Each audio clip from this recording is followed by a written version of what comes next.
And we're live. On tonight's program, we're going to have a bit of a reality check for you. Here is what we're going to do. There is an article, actually a few of them here, and it's going to be an opportunity for you to go ahead and to get caught up on a few things. There's an article from Banking Rates. Came out here a couple weeks ago. What income is considered middle class in 2024? It's a good question to ask, but the real thing is about the reality check of exactly what is middle class. I chose this because there's something in particular I wanted you to see. And what I wanted you to see was right here.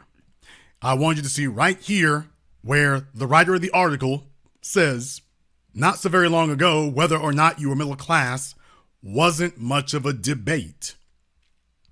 Often, the conversation was less about how much money you made on an annual basis and more about what you openly had.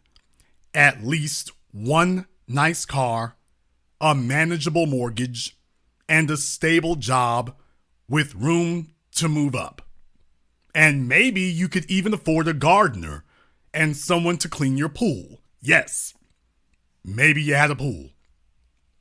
So, when you think about that standard of living, that you are not poor, you're not working class, middle class, you're starting to blur the lines between being working class and affluent, but you're certainly not poor. Your car isn't a jalopy, it's not a starter car. You've gotten the car you actually want. A manageable mortgage because you're purchasing the home you actually want. A stable job with room to move up.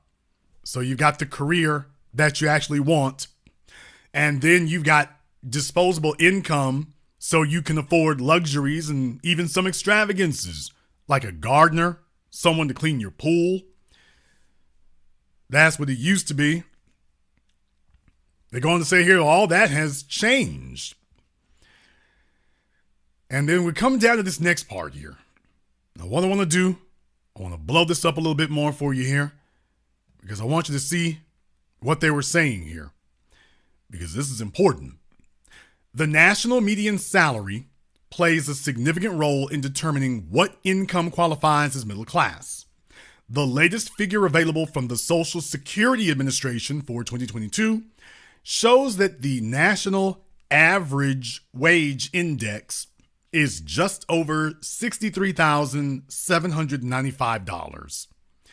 But data from the U.S. Census Bureau cites a different number as the average salary, just under $75,000. What does this all mean? By the census data, it means that if you earn between $50,000 and $150,000 a year, you are considered middle class. Where's this all come from? What is the point? Why does this matter? It matters for a very simple reason here. Because nobody is working to have the same life that they've had their entire lives. Everyone is trying, hoping, whatever the case may be, for a better life. That's what they're aiming for. That's what they're trying to get. That's the priority, is a better life. Certainly a better life than your parents had. And if your parents, comparatively speaking, were able to get a better house than you at that age, a better car, and all these other things, you're losing. We all know the cost of living in America today has skyrocketed tremendously. And no one is taking it on the chin more than the females are. And that's why I'm doing tonight's program here as a wake-up call in this regard. I'm just throwing the numbers out there. I'm letting you know exactly what it looks like. Now you can see on your screen what the average wage is according to the Social Security Administration and the census. You can see what that is. And a lot of people may overestimate where they fall in the hierarchy. What is your profession? Not really sure. However, U.S. News reports women working in healthcare face burnout at higher rates than men. So you're all working in the hospital, but the women are going to take it on the chin. The real thing I was looking at when going through the article is about what were their remedies or what they suggest to do about that. Here's where they tell you what you should do. If you are a woman, you're a nurse, you work in healthcare, you're a female doctor, any of the above. Because this article is not just about nurses, it's about women working in healthcare, period. Now, it says on here that, women are under tremendous pressure to succeed. They gender inequality, which is a myth. Studies show that they're having burnout range of female healthcare workers, including doctors, nurses, clinical social workers, and mental health providers. They even talk about the fact that, by the way, if they got kids, but here's their suggestions for you. Women in healthcare can protect themselves by getting good restorative sleep, engaging in physical activity, eating a healthy diet rich in plants and fresh foods, and practicing mindfulness, studies show. Employers also need to step in and support female healthcare workers by developing solutions to help prevent burnout. But this is what they told you to do, ladies. If you're facing burnout, what you need to do is get more sleep. They're telling you you need to sleep more, but you need to exercise more too. So you need to get more sleep, but be more active. You need to eat a healthy diet and practice mindfulness. Now, this is U.S. News and World Report telling you what to do to avoid burnout. In the healthcare field, they're telling you what to do there. And that is a rough road to hoe. That's all they're telling you. They're telling you that because the reality is that they don't have an answer for this part right here. If you live in Atlanta and you don't want to be struggling, if you live in Dallas and you don't want to be struggling, if you live in Chicago and you don't want a life that reflects living at the bottom of the barrel, they don't actually have an answer for how to deal with this part here. They just tell you, well, get more rest, but then get up and exercise more and eat some healthy foods and be mindful. Bye. Because there's a certain life you're trying to live, and that's the part that everybody keeps dancing around. Nobody wants to come to grips with the fact that, by the way, there is a certain standard of living that makes you feel comfortable and that makes you feel like the life that you're leading is actually worth something. A standard of living, the rewards that you get for working that actually make you feel like, you know what, I'm getting what I deserve here. This makes it worthwhile for the effort that I'm putting in. And that's the part that's not happening. That's the part that isn't occurring. You're putting in the hours and you're working, but you do not feel that the rewards that you're getting, the level of reward that you're receiving, as illustrated by the life that you're living, you don't feel like they're keeping up with each other. That's the issue.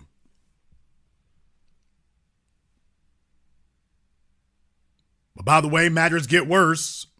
No, we're not beating down on you here tonight. We're just letting you know that, by the way, matters get worse, just in case you weren't aware. Because to add insult to injury here, what women used to be able to count on was that the men would pick up the slack. That was what women have historically always counted on. That the roads will get built, the skyscrapers will get constructed, and that every man you get, at some point, he's going to have a solid Protestant work ethic, and he is going to just biologically be wired to elevate your life simply as a consequence of being in your presence. That's what you thought. That's what a lot of your mothers and grandmothers had, but that will not be your experience because we are now seeing that things are going in a different direction. This from the Common Sense Institute. Also, just a couple of weeks ago here, they had a whole bunch of research analysts on this. And you notice what it says here. It talks about how women are leading the post-pandemic labor force recovery with the highest participation rates ever recorded. Men's rates continue to lag. Over the last 50 years, the labor force participation rate, LFPR, for U.S. prime working age men dropped by 4.4 percentage points to its current level of 89.7%. This drop translates to about 7 million prime age men who are out of the workforce nationally. Though the labor force participation rate for prime working age men is higher in Colorado, it has dropped at a faster rate since the financial crisis. Meanwhile, the U.S. prime working age female LFPR has risen from 58.4% in 1977 to the current rate of 77.8%. Despite being the highest ever women's LFPR, this trend presents new challenges. A previous CSI report, the She Session is over, but what's next for women in the workplace? Examine these challenges and offer policy opportunities to encourage women's workforce entry and longevity. Now, this was the part I wanted to bring you to. You now have think tanks, institutes that are now saying that we need to develop policies to encourage women to enter the workforce and longevity, stay in it, to get into it and to stay in it.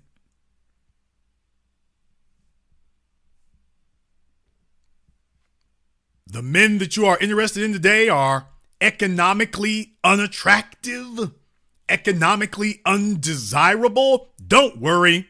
You've got institutes, the federal government, corporate America, and everybody else saying, well, don't worry. We'll just get the women up to speed to where the men are. And that's when you see this chart right here. This chart right here is rather ominous. Let me go ahead and blow this up on the screen so you all can see this in its totality. This chart is rather ominous when you look at it there. U.S. prime age labor force participation by gender since 1977. And do you see what those numbers are doing? Do you see what those numbers are doing? The male rate is pretty much flattening out and descending slowly. The female rate has had to skyrocket. What I'm telling you, ladies, is that you have spent your entire lives here. You have spent your entire lives looking at the men and saying, don't worry, he'll take on all the burden. He'll take on all the work. He'll do all the heavy lifting, because you all know when you go to your job, you got it cush. If there is any heavy labor to be done, you're going to sit back and see if there's a man who can do your job for you, or at least do that part of your job for you. Whether it's healthcare or anything else, if you're police officers or anything else, you ain't trying to tussle with no suspects. You're waiting around for a man to come do it for you. So if you want to know about that equality in pay, it's like, by the way, the women are not fighting for equality of labor. They want equality. They want to have equal pay for less work.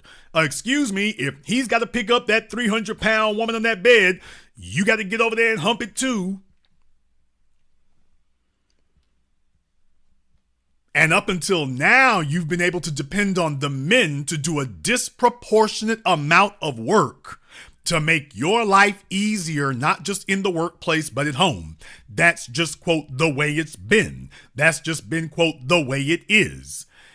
But that was for your fathers and grandfathers.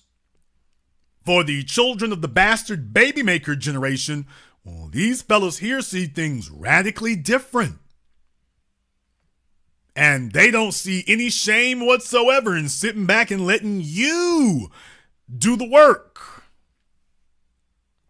Because you keep yelling about that, I want the same thing, I want equality, I want the same thing. And now what you're seeing is they're falling back and saying, yeah, you need to get the same thing. The fellas are falling back, and now the women are having to step up. Now the women are having to step up. And now the women are having to look at carrying this load that the men have been carrying. And as a result, the women are getting worried. They're getting worried because they understand that historically men don't live as long as women as a direct consequence of carrying this burden. Carrying the burden of masculine performance leads to men generally not living as long as women do. And if women will now be required as a consequence of their economic demands, if women will now be required to perform at the same level as men, women understand, oh hell, I've got 50% less muscle, 50% less bone density, and 100% less testosterone. Yeah, this is going to end badly. This amount of stress and strain will break you. That's what they're now realizing, is that, by the way, if I am forced to adhere to this chart up here, yeah, sitting on Facebook talking stupid at your secretary job, talking about you quote, work just as hard as the men at your secretary desk job, in your indoor air-conditioned, plush carpeted environment. But if you actually had to do what the men do, then you realize, I'll be damned, I'm going to dislocate a shoulder. It ain't going to be pretty.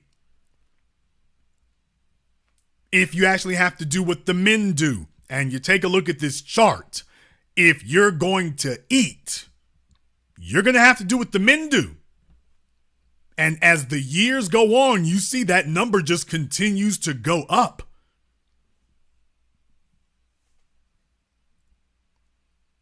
I'm not even talking about necessarily the cost of everything. I am talking about the requirement to support yourself at the level that you believe you should be at. What you're finding out is what the men do, that's not enough. You're going to have to outwork the men. You're going to have to outwork the men.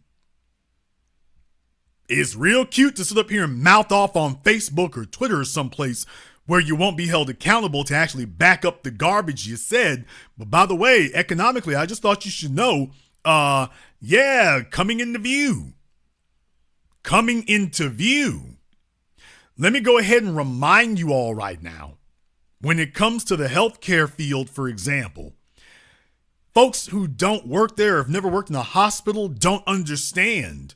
Most female nurses in their careers with one of 3 injuries: a back injury, an elbow injury, or a knee injury. For those of you who did not know that, most women in the healthcare field, particularly as nurses, no matter what level of nursing it is, typically speaking, they end their careers with some form of injury. And any female in here who is a nurse or has worked with nurses, you know, most of the nurses you know are walking around nursing some chronic injury. Particularly, it's mostly back injuries, but particularly back injuries, knee injuries, and elbow injuries. Correct. It's amazing. Now, for carpal tunnel, that's a little bit different. Carpal tunnel is usually for the chicks who are at the desk banging away on their keyboards. So if you get to be the head nurse on duty or something like that, here's the problem. That's not the majority of them. That's not the majority of them. The majority of them, they want to be the head nurse, but they don't get to be the head nurse. So the majority of them got to get out here and throw them elbows.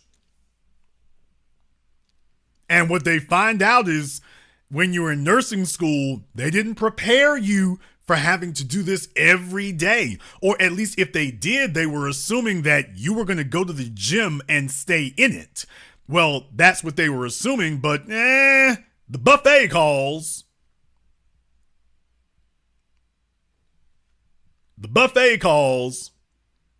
So, yeah, you had it in your mind that, don't worry, I'll have a certain regimen and we'll be able to keep this up and everything will be fine here. Don't worry, we can handle this. And then life caught up to you and you realize how many vending machines there are in the place. And yeah, buddy, 12, 13-hour shift.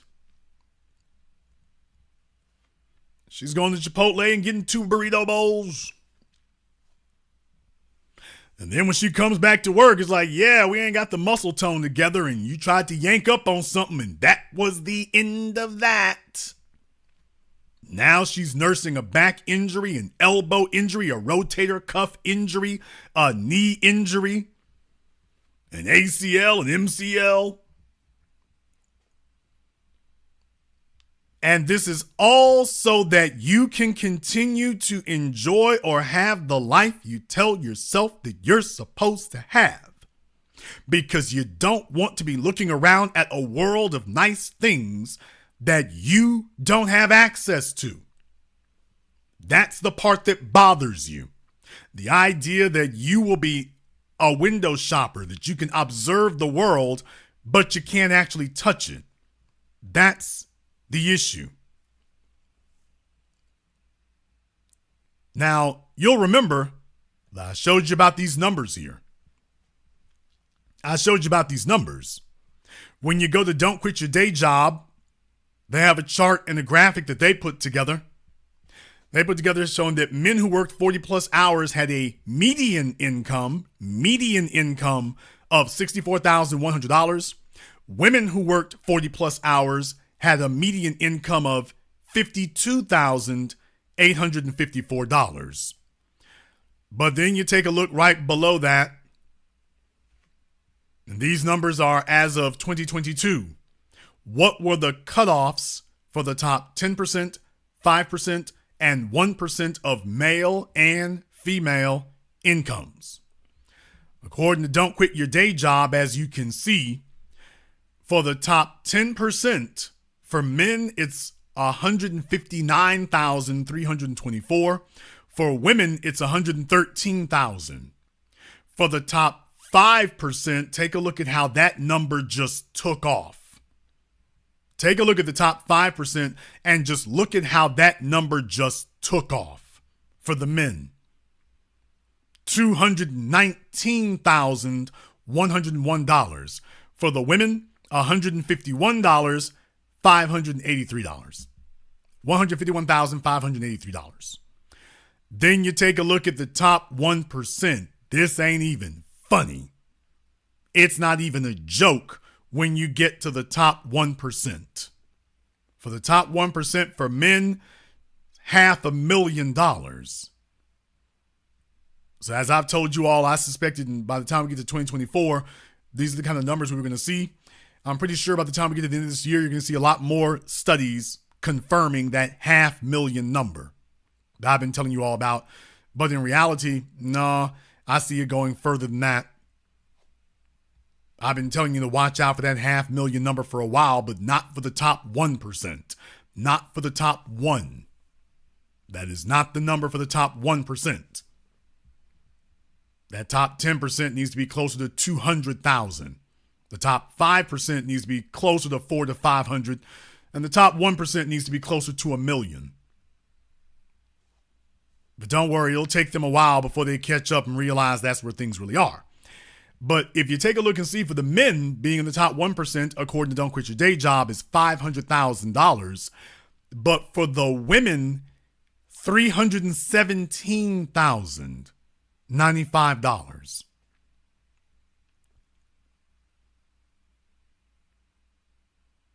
What I'm saying here is that, ladies, there's a lifestyle and aspirations that you have. And what I'm saying is that, women, you are working for what you aspire to. And what I'm telling you is that what you aspire to is by and large going to require you to outwork the men. It's going to require you to do that. And were you prepared for that part? Are you prepared for that part where you just got to put your foot on the gas and you don't get to get off of it? You're going to have your foot to the gas and you're going to have to just stay there.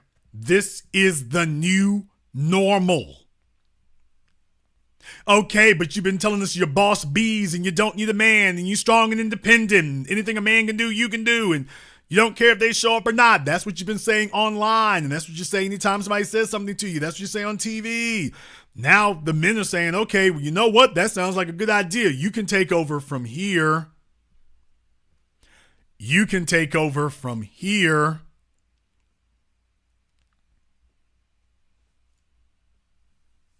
Making the assumption that the men are going to pick up the slack and compensate for whatever level of labor you don't want to do.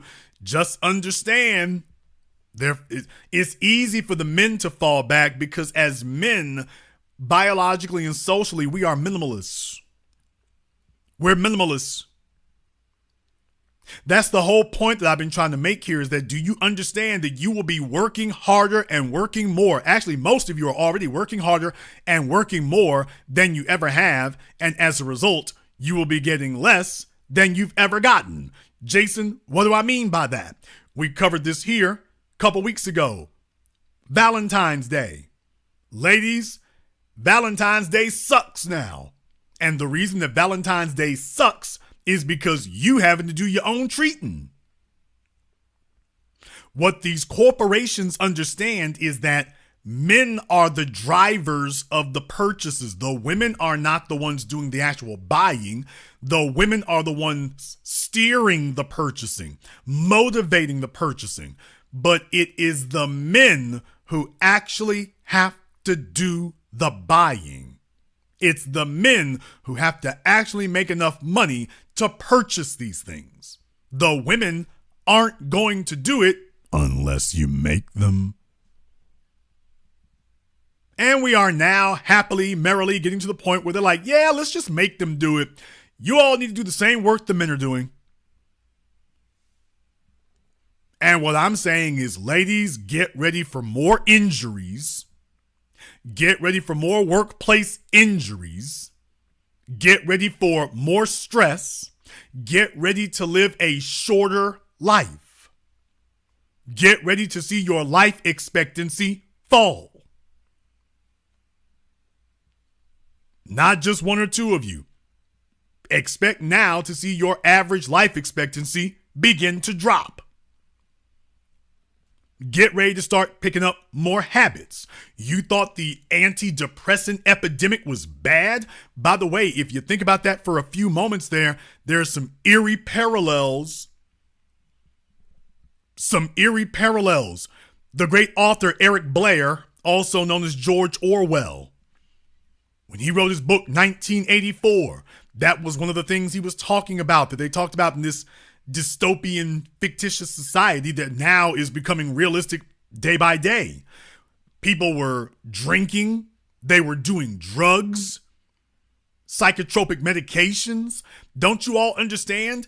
You're going to the doctor and the doctor is simply prescribing a medication that will pump you up so you can go back to work. What do you think antidepressants are for? Antidepressants are not to improve your quality of life at home. Antidepressants are in order to improve your quality of life interacting with other people. Not interacting at home, interacting with other people. When they legalized marijuana in Colorado, for those of you who don't know, doctors were, quote, prescribing marijuana for people who said they were stressed at their job or stressed in school or stressed at work. They're prescribing marijuana for that. Now imagine that. A doctor had never said those words to you before. You told the doctor you were stressed. Ooh, you should get a joint. But it's true. People who actually have worked in, quote, medicinal marijuana understand that that's actually what the doctors were doing and still are, by the way. That's what they were doing and what they still are doing. Anybody who works in a hospital knows that the nurses in particular, not the doctors, but the nurses are the ones breaking into the pharmacies, grabbing the drugs and using them. It's the nurses who do most of that. If I'm telling the truth about that, give me the pill emoji in the chat room and hit the likes button for me. It's over 2,300 people in here live in just the first 30 minutes. But if I'm telling the truth about that in the hospitals, it's the nurses who sit up here and take the scripts. It's the nurses who sit up here. They sit up here and take something to perk them up, and then they sit up here and start mainlining Benadryl to get themselves asleep. That's a thing with the nurses. They sit up here and they take something to perk them up. They take something to get them up. They live on a diet of coffee.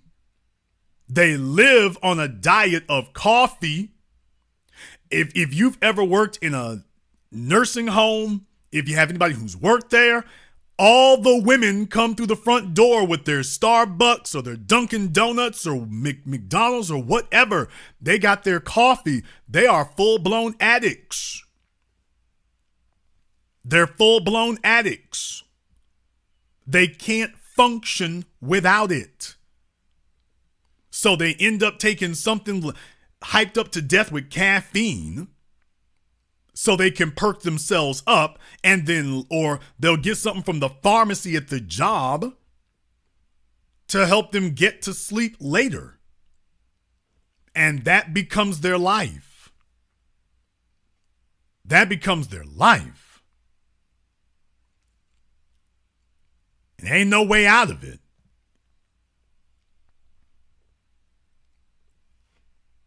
And I submit to you that that is a direct result of attempting to give them the same workload as the men. They can't do the workload of the men.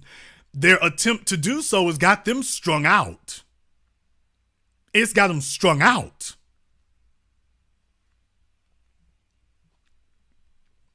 And it's gonna get a lot worse because these numbers right here on your screen are bearing down. The men are falling back. And that means that the women are going to have to step up. The men are falling back. And that means that the women will be required to step up. You'll be required to do that. If you want to have a house that's just as nice as your mom's, not better. If you want to have a car that's as nice as your mom's, not better, you're going to have to start carrying the men's load. You're going to have to take a look at exactly what the men are doing, not this curved, diluted version we've been giving you. You're going to have to take a look at exactly what the men are doing, and you're going to have to match that. You're going to have to do that.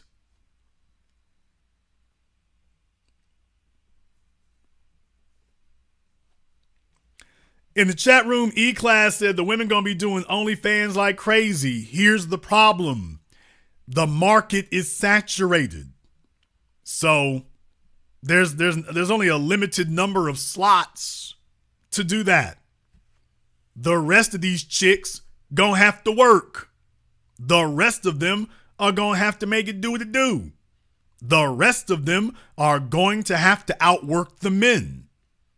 If she doesn't have a man who is going to help pull it with her, she's going to have to outwork him. Now, the brutal reality is that right now the women are not doing that. Furthermore, they never have.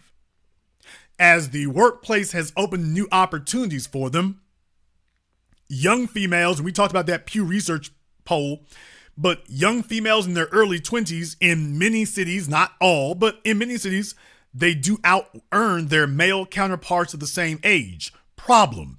Once you get to your late 20s, the men have hit their stride, they take off, and they never look back, as evidenced by what you see on your screen here. So in your early 20s, when you're unskilled laborers or you're not very seasoned in the workforce, yeah, you all have parity, and there are certain jobs that will just automatically, they prefer to have females doing those jobs. and it gives the females preferential treatment. Yeah, but by the time you hit your late 20s, the men have hit their stride, and those young fellas take off, and that's the last time they ever see the female's income. That's it. And the females never catch up. But why is that? It isn't because it is unfair. If you get a male doctor with a single practice, you get a male doctor who has his own practice and a female doctor who has her own practice, the male doctor is going to out-earn the female doctor. You know why? Because she's going to be taking mental health days. She's going to be talking about the kids are sick. She's going to be doing all of that. The male doctor is going to be treating it like a soldier. The female is going to be like, yeah, let me take some time off. I don't want to do weekends. Ain't really trying to pull no nights. Let me out of here for holidays. Don't want to do that neither.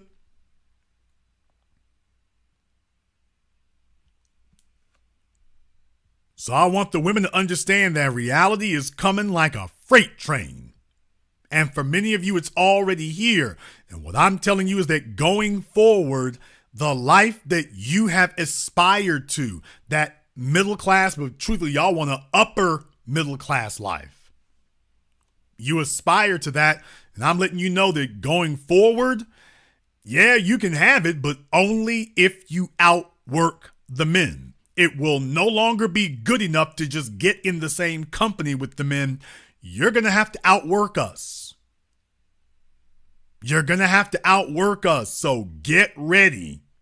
Bad knees, carpal tunnel syndrome, migraine headaches, back pains, eye strain, all those things that you've been accustomed to watching the men inherit and watching the men get and watching the men suffer with, all those things, you're about to get your opportunity to experience that too. You'll be required to. Simply as a consequence of being able to buy the car that you want. Simply as a consequence of paying the rent where you currently are.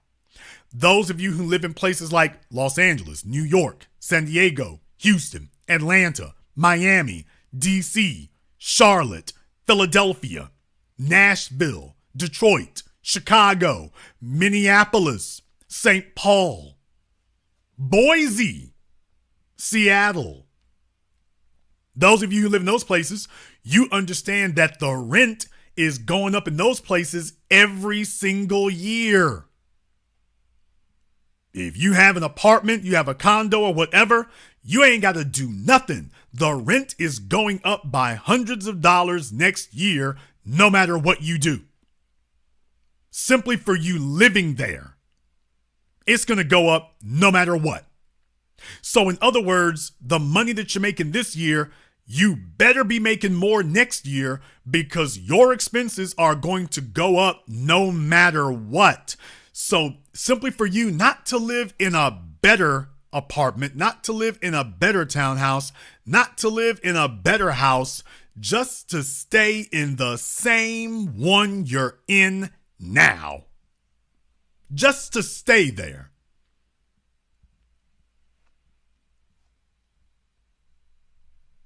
Not to move to a fancy place, just to stay where you are. And this isn't just limited to one place. This is everywhere. And of course, you're going to have to go for that because the problem is, who in the hell wants to work for 10, 12 years and then look at your life and your life looks no different?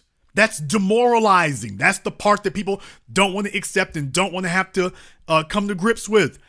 If you've been working in a field for 5, 10 years, you expect your life to get better. That's only natural. Hell, it's only sensible. So if you're a woman who's been working at the hospital, working at the law firm, working at the corporation, you've been working there 5, 10 years and your life is no different. That's demoralizing. You got the same shoes, same dress, same car, same purse, same That's demoralizing, man. That is the definition of stagnation. You feel like your life isn't going anywhere because it isn't. Because it isn't. Now, that's tough for men to have to sit and accept. How about the women? If you're a woman today and you're looking at your female coworkers or some of your female counterparts, and you're comparing yourself to her, and you're saying, why does she get that car and not me? Why does she get that handbag and not me? Why does she get those shoes and not me? Why does she get that time to go to Cabo San Lucas and not me? That's demoralizing when you have to look at somebody else who is ostensibly doing the same thing you're doing, but they're getting more reward for it even after years of doing it. That's demoralizing. That's soul crushing. And it'll only get worse.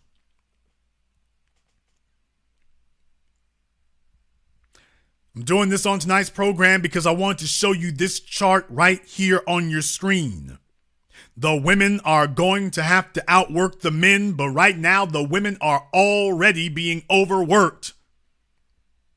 Can we just keep it real for a few moments here?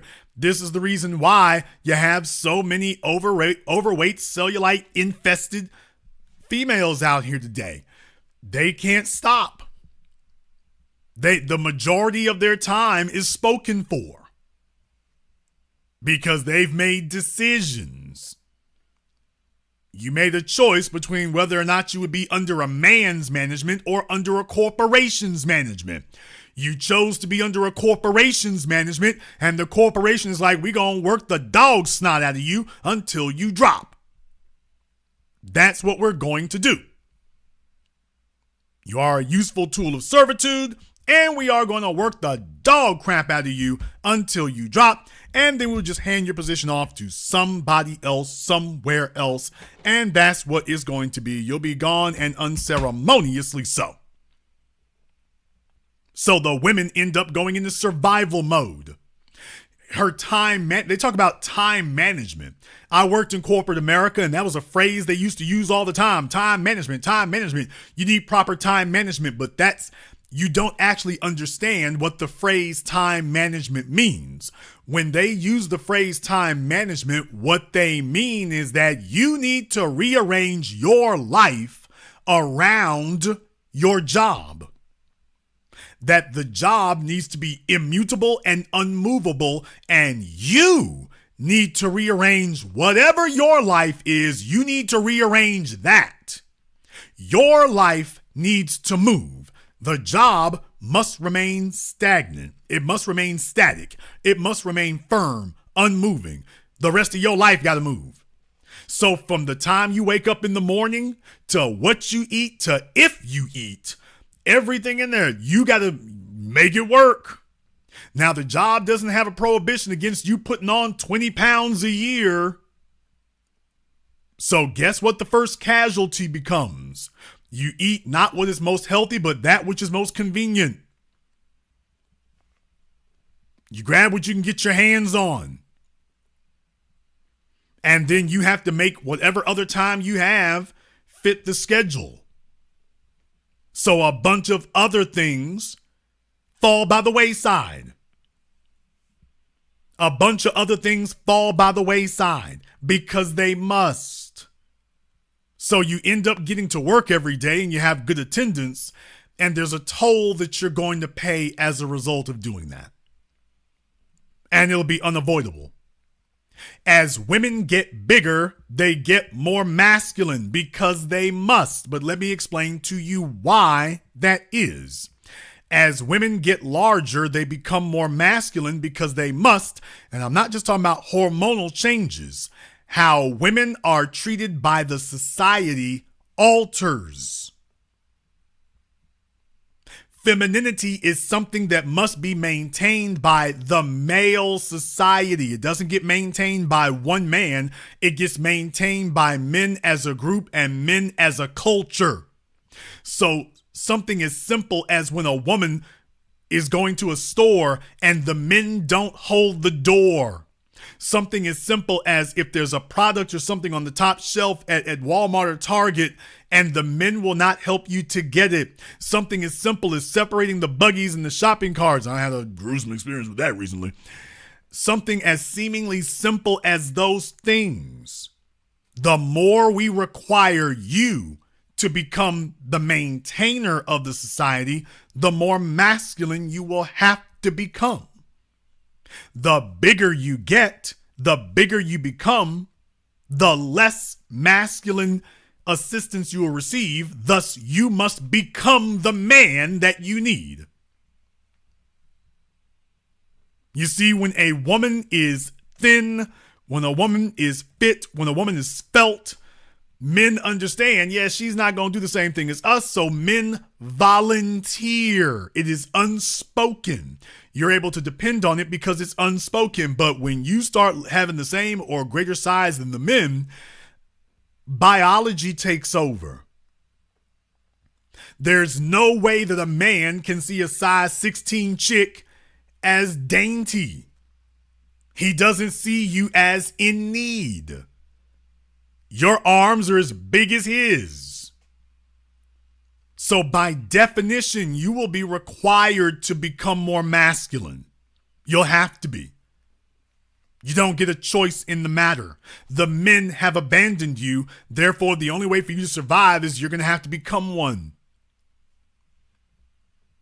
And your femininity will go out the window and you're going to become a more masculine being.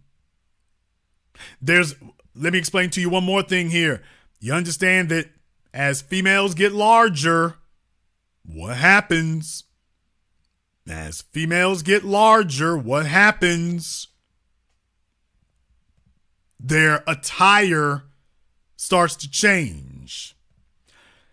Their clothing goes from being made of materials that don't stretch, leather, cotton. It goes from materials like that to everything is elastic and rubber. She has a wardrobe now that could fit anyone. Well, that's a result of getting bigger and more masculine.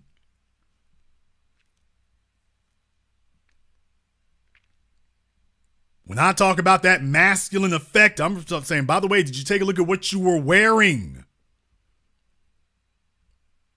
You don't even dress like a feminine being. You dress like a college student at best and a lazy dude at worst. You're trying to get more comfortable. No, you're trying to fit the size you have. There's a reason why you see so many females today coming to the store wearing some flip-flops or house shoes. She is being stripped of her femininity. You have not seen the chicks who are actually representing the company and representing the firm who go and do that. It's the throwaways who do that. It's the throwaways who do that. She's wearing sweatpants. She's wearing house shoes. Not even Crocs. Crocs would be a step up. They're wearing full-blown house slippers, walking into public. Who the hell are you representing? And what I'm saying is you're doing that because you don't actually represent anyone, not even yourself, because you're invisible. Somebody in the chat room was saying that they're invisible. Well, do you understand what the psychological effect is if you actually accept as reality that you are invisible? Not that just that people say it as a slogan. What if you accept it as a reality that you are invisible? Well, fellas, no wonder they have absolutely no problem whatsoever wearing God knows what everywhere if she feels that she is invisible. As a literal fact of her daily life, she feels that she is unseen. Have you considered that they have attempted to deny it, but we can see what's happening? They now feel that they are invisible. The more invisible she becomes, the less concerned about how she looks she becomes. Did you consider that? The bigger they get, the more invisible they become. The more invisible they become, the less concerned about how they look they become. until eventually it just reaches clownish proportions.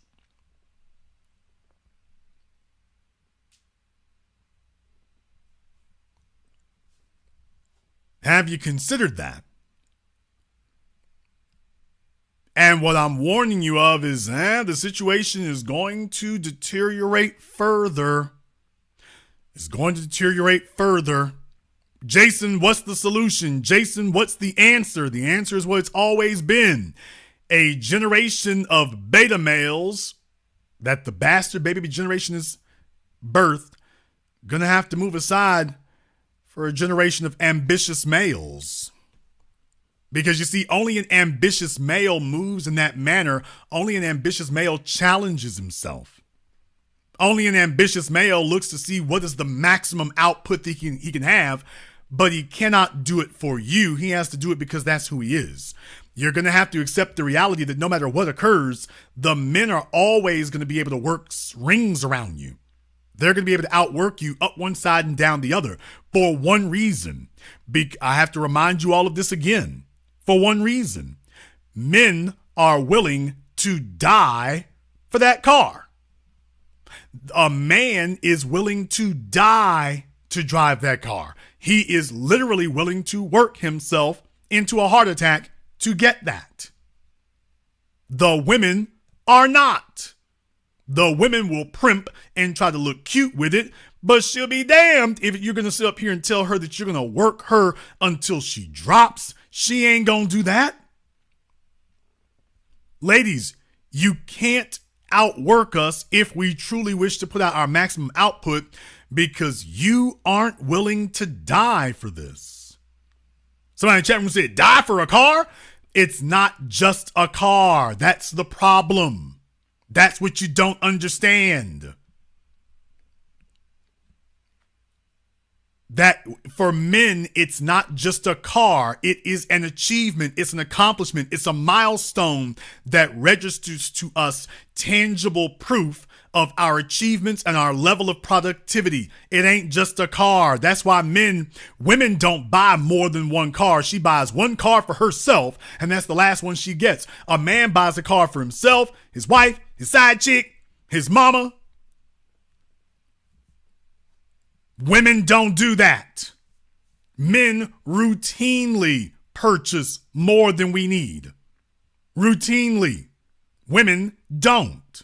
That's why women can't wrap their heads around that. They see men do it, but she'll be damned if she gonna do it for somebody else. Doesn't work that way for you. So for men, that's what gives us fulfillment. This is what fulfills us as a man, seeing our accomplishments, seeing what we've done, seeing what we made happen. So it's not about the car. It's not about the car. It is about us. The car represents an achievement, but the car is a trophy. In the chat room, D, just stick to your bus pass. You have no wisdom to offer. Just stick to your bus pass, buddy. Just give it up. Nobody's looking for advice from you. No offense, no insult, but just get your bus pass and just keep it moving. Don't worry about it. Just enjoy your life where it is. Just get your bus pass and hang tight. Nobody's trying to join you. Nobody's trying to join you. I know. Ain't nobody gonna sit up here and get you a damn motor scooter. So just one of those electric scooters, yeah, ain't nobody helping you do that. So I understand. It's rough on your side of the fence. I get it. The point that I'm trying to make right here is, ladies, it's going to be a frightening future, and it's going to be a frightening future because as the men go down, you will go down with them. And the environment, the government, the media, they're all going to sit up here and pat you on the back and say, hey, ain't this great? You can work just as hard as the men. Did you hear what they just said? Did you hear that they just said that you'll be working just as hard as the men? I mean, talk about trick bag language. Did you even listen to them sit there and say that? That sounds more like a threat than anything else. You're going to be working just as hard as the men? And they're acting like that's some kind of compliment? That you're going to work as hard as the men. That's supposed to be a compliment? Did you hear what they said? That's not a compliment. That's a threat. That's not a compliment. That's a threat. And you're just looking at the numbers going into 2025, which is next year. That's showing you right here that, it's going to continue rolling. And eventually we're going to look up and those numbers those two lines, the blue line and the red line, are going to cross each other. At some point, the blue line and the red line will cross each other. And when they do, you will experience a fundamental change in the society. No more gifts of any kind. No more deference. You're going to have a bunch of chicks out here who it used to be that you could go crank out 3 or 4 bastard kids, but the problem is it's too damn expensive now to go off and do that. Plus, you don't have as many available men, so all of y'all are sitting over here fighting over a pookie to be a sperm donor, if you can, but then you find out that messes you up even worse because you can't get public assistance except for a short amount of time, and all you're really doing is increasing the strain that you will find yourself under when you eventually have to go out into the job market, into the workforce. Now you got to carry little Larry and little Ray Ray and little Slug. You got to go carry the weight for all of them.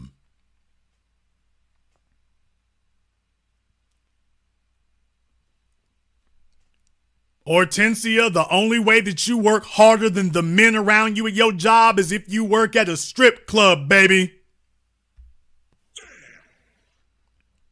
That's the only way on this side of West Hell that you work harder than the men around you. Let's not do that. I know that's a wonderful little fantasy you got there, but that's literally not the way that works. So, baby, so unless you work at Magic City, you do not work harder than the men at your job. And deal with it, nigga. No insult, no disrespect, but let's just call it what it is. Let's just call it what it is. A lot of folks here are going to find themselves on the outside looking in, and they're going to be trying to figure out how to make that work, and it's going to be a hell of a situation to be in. It's going to be a hell of a situation to find yourself in. I'm just warning the women going forward that this is going to be the new normal. For many of you, it already is. For many of you, it already is. You are looking at the first generation of women who will have a lesser life than their mothers had. That's what you see on your screen. What you see on your screen is proof positive. This is the first generation of women who will have a lesser life than their mothers did. You will work harder, you will do more, and you will have less. Comparatively speaking, you will work harder, you will do more, and you will have less. You will experience less. You will go steal a couple of sloppy, raggedy vacations down to Barbados, but that's going to be it. What you're not going to have is anything of any real consequence, significance, and certainly not permanence. That's where you're going to be. I do not say this with glee. This isn't something to be proud of. But I am certainly doing my job to make sure that you are aware this is the environment you're going to be in. Many of you are in it now. And if you want to see a female's soul get crushed, just tell her that that thing that she aspires to is never going to happen. Now, there is an answer. There is an answer, but let me tell you right now, it's going to be a son of a gun.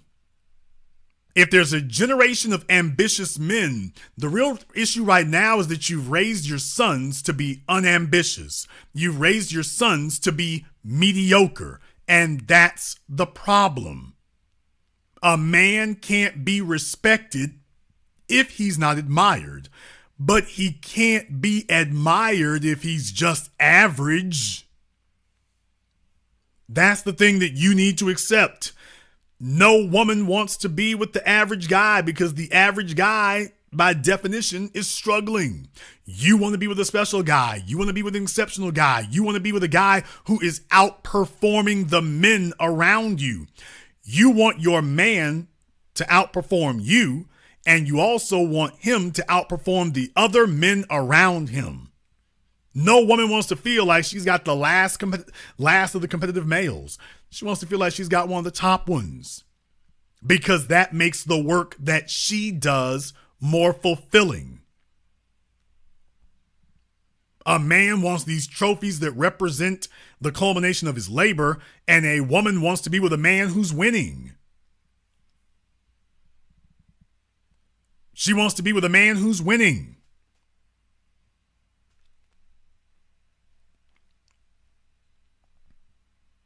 In the chat room, you said every woman can't get that guy. Well, that's true. Now you're talking about mathematics. However, in many cases, it's self-inflicted. Those are self-inflicted wounds. But the bottom line is she doesn't have a choice in the matter. We can say that every woman can't get that guy. Here's the problem. A woman cannot live without respect. A woman cannot truly be a feminine being unless she's with a man who is respected and admired by his peers.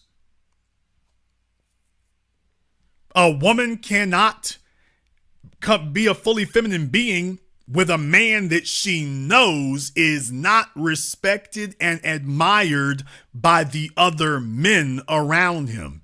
She can only feel that if she has confirmation that the guy that she is with has proven that he can outperform the others. That's the only way she can do that. That's the reason why most men feel like they got hoodwinked or the female was out to get them or she was lying the whole time, because she was. If you're an underachiever, but she feels like you're the best she can do, she will sit there and smile in your face and yet be discontent the entire time. She is just waiting for another train to come along. She's just waiting for another ticket to ride. Most men don't want to accept that because most men don't operate that way. When men choose a female, as long as she's not giving you a bunch of trouble, we'll generally sit still. Women are aspirational when it comes to men, but they're aspirational for a reason. If you're with the right man, that man will change your life. Not in 5 or 10 years. He can change your life today. What you're wearing, what you're driving, where you live, where you shop, where you eat. A man, you get the right man and he can change your life today. Not 3 or 4 years from now, right here, right now. Women understand this. So for the fellas, you got to understand your perspective on this is totally different from the women. Women are used to men throwing substantial gifts, substantial benefits. They're used to that. As men, ain't nobody doing that for us. You ain't never had a chick offer to pay your rent. You can go to every male strip club on the planet. There isn't a single female who comes to the Chippendales or the hot chocolate or whatever. Ain't a single one of them chicks offering to pay them dudes rent. Now you go to a female strip club and you got all kinds of men of every race, ethnicity, religion, persuasion. All of them are offering to pay her rent, buy a car, take her on vacation. That's what they get. The male strippers ain't getting that. Not at all. Not at all. That fella can sit up there with his G string till it turns to an L string. Them females ain't offering to do nothing for him. She's like, here, let me stuff these two little old crumpled up dollars. Let me stuff these two little old wrinkled up dollars in here. But that's the end of that. Dude, she's not trying to finance your car note. She ain't trying to pay no rent. She's not even offering. Y'all have heard a lot of things. You ain't never heard a male stripper talk about all these rich women in his DMs. When have you ever seen a male stripper talking about all the rich women in his DMs? All the women in his DMs looking to break him off and pay for this and pay for that. You ain't never seen it. He got women in his DMs, they want to have sex. He ain't got nobody in there talking about, you know what, you sure would look good in this townhome. You know, you sure would look good with this BMW M series, and it ain't happening. It ain't happening. So as men, we're just in a completely different world. We don't get that. We don't get that. We don't have that. And a major part of that is that if you don't have respect for the fact that this costs men, ladies, that blue line up there that has been taken for granted for so many centuries, that cost us as men. And it's been taken for granted, and I'm just taking this as an opportunity to remind you, that blue line up there didn't come for free. That line cost us. It literally cost us in blood, sweat, and years, literally years of our lives. And proper respect has not been shown for that. So now it's y'all's turn. I don't say that pleasingly, but by the way, it cost us. Do you understand that as those two lines get closer, it's going to start costing you what it costs us? So if you tell yourself that we ain't doing much and it ain't hard and this, that, and the other, I'm glad to hear that, because as those lines get closer, yeah, whatever it costs us is going to start costing you. For many of you, it already is. You're on high blood pressure pills. You're on antidepressants. You have gained a bunch of weight and can't get it off. Your attitude is shifted and soured. You're running around wearing slippers and jogging pants. It looks like you did your hair with a yard rake.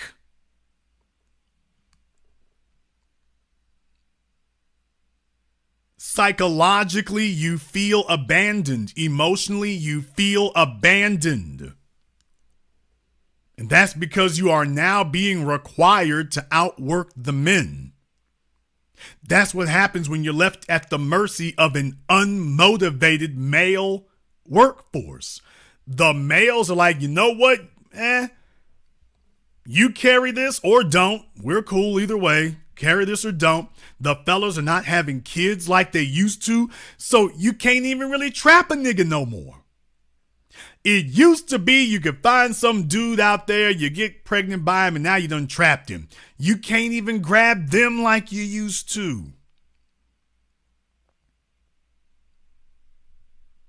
You can't even grab a fella who gonna do that. So right now, ladies, what I'm telling you is that your survival is going to, I'm talking about your literal survival will depend upon your ability to acquire an ambitious, resourceful, and competent man. A fella who he's going to be a hard ass and he's going to be the guy who takes on the extra weight and the extra load and the extra stress. And he comes back every day and says, give me some more. That's the fella that your survival is going to be based on. It's going to be based on that. There won't be a choice in the matter. That's what your survival will be based on. In the 21st century, your ability to have a man who carries heavy emotional, mental, and economic debt, that's what that's going to be. That's what that's going to be. A man whose work ethic disarms hypergamy. Let me explain it to you a little more simply here. If you're a female who is looking for or aspiring to a $500,000 a year life, you gonna have to have a man with a $500,000 a year work ethic. Because this number here ain't no joke. Most of the women listening to me right now, you only make half that amount in the top 10%, much less getting to the top 5%, which, by the way, $150,000 a year. That means that you can afford to comfortably live in Atlanta. That's what that number means. $150,000 a year means that you can afford to comfortably live in Atlanta, comfortably live in Jacksonville, comfortably live in the Carolinas, comfortably live in DC, comfortably live in Maryland. That's what it means. To work your ass off to get to that top 5%, that means you can comfortably live there, because most of you do live in those places, but you live uncomfortably. Oh, you live there, but you don't live there comfortably. You are one unexpected expense away from catastrophe, in some cases homelessness. You are one unexpected expense away from that. And that is stressful, is my point. I want the men to listen. Fellas, that's stressful to a female. Just her knowledge, stressing over money like that. Those are numbers. See, emotions can be expressed in words. Logic is expressed in numbers. Men are logical based. Women are informed by their emotions. So when you start dumping these numbers, the women are like, oh, you can't apply emotion to that. No, you can't. You have to apply logic. Either you got this number or you don't. So mentally, psychologically, physiologically, they have a very adverse reaction to when they're confronted with numbers like that all the time. That's when you start seeing they start breaking down and crying and getting stressed. Yeah, this is an assault. Women are equipped to deal with words. Feelings can be expressed in words. They're not as well equipped to deal with numbers. Logic requires numbers. Numbers are unforgiving. Words are forgiving. Numbers are not forgiving. They're not forgiving.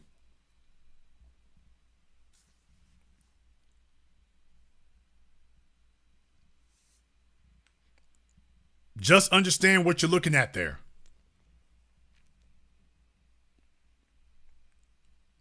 So when you take a look at numbers like $150,000 a year, that puts a female in the top 5%. But take a look at the difference between a woman in the top 5% versus a man in the top 5%. Do you see that difference? That's a huge difference. The man in the top 5% makes enough money to pay for two of the females in the top 5%. That's what it means to operate at that level. The definition of what middle class is has changed, because the definition of what being comfortable means has changed. It's changed radically.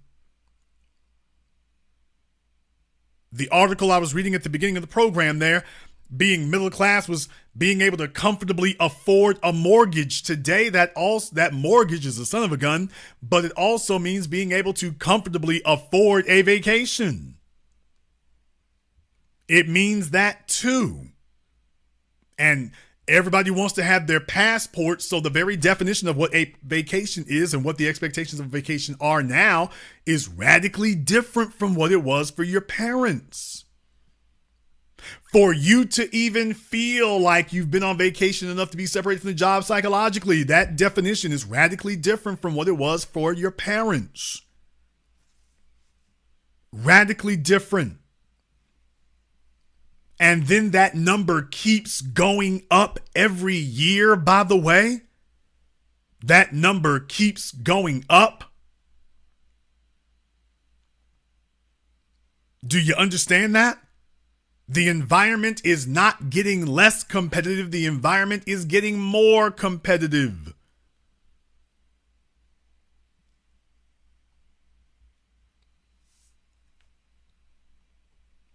In the chat room, Tricky Nick said, if my woman wants expensive things, that's fine, but she shouldn't expect it.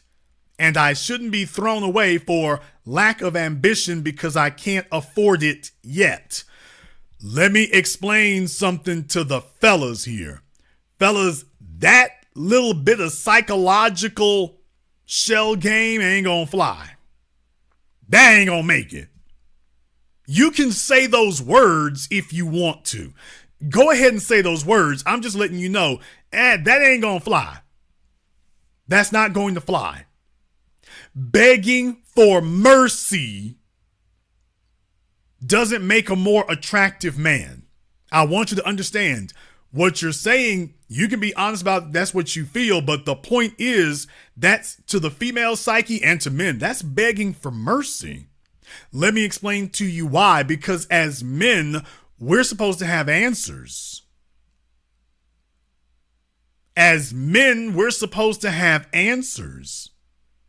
And the problem is if a female presents you with that and your response is, I ain't got no answers, just understand, true masculine security and lack of answers cannot coexist. With your children, with your adolescent, with your teenager, that is accepted. With a grown adult man, it's not. It's not. And the point that Nick is trying to make, or at least the argument that Nick is trying to make, is that it's not fair. I shouldn't be, quote unquote, thrown away. Let me say this in no uncertain terms. Actually, you are incorrect. You should be. Actually, that is a false statement. You should be. I have to remind you all here again that the majority of Homo sapien, that's our particular species, the majority of our species has been eliminated throughout history.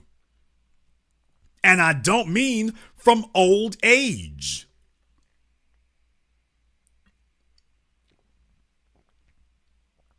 The majority of our species died from disease, died from starvation, died from exposure, died from their inability to survive. The majority of our species did not survive. We are the descendants of the ones who did, but they were the minority. Now in our ultra technological world, we've become so sophisticated that we've been able to keep folks who shouldn't be able to survive suscitated much longer than they should be. But let's be honest here. The majority of our species did not survive to get to this point. In other words, they were unfit to compete. And we're not supposed to make a more hospitable environment for that. You have to become more competitive in order to be a survivor.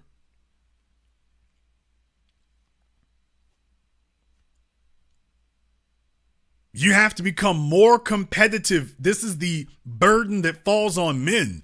As time goes on, we have to actually be more competitive because the landscape is constantly altering.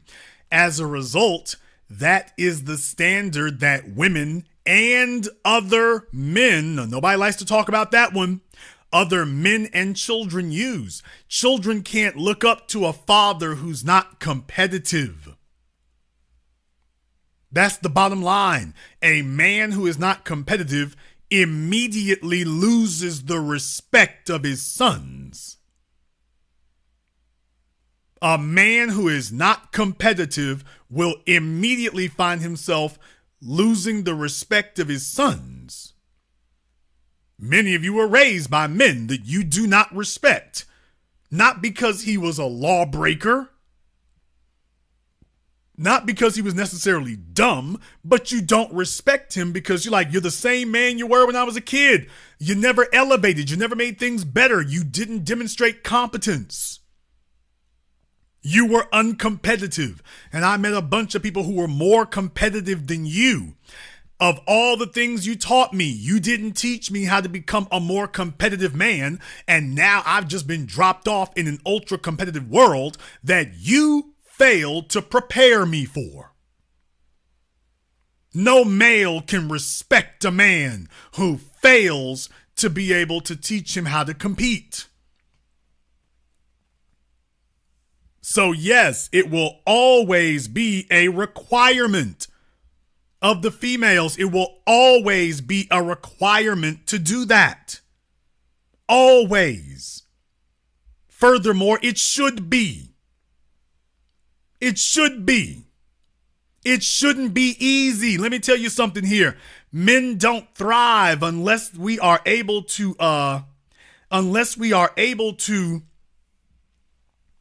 have something to overcome. Fellas, as men, we're not supposed to be looking for a cush life.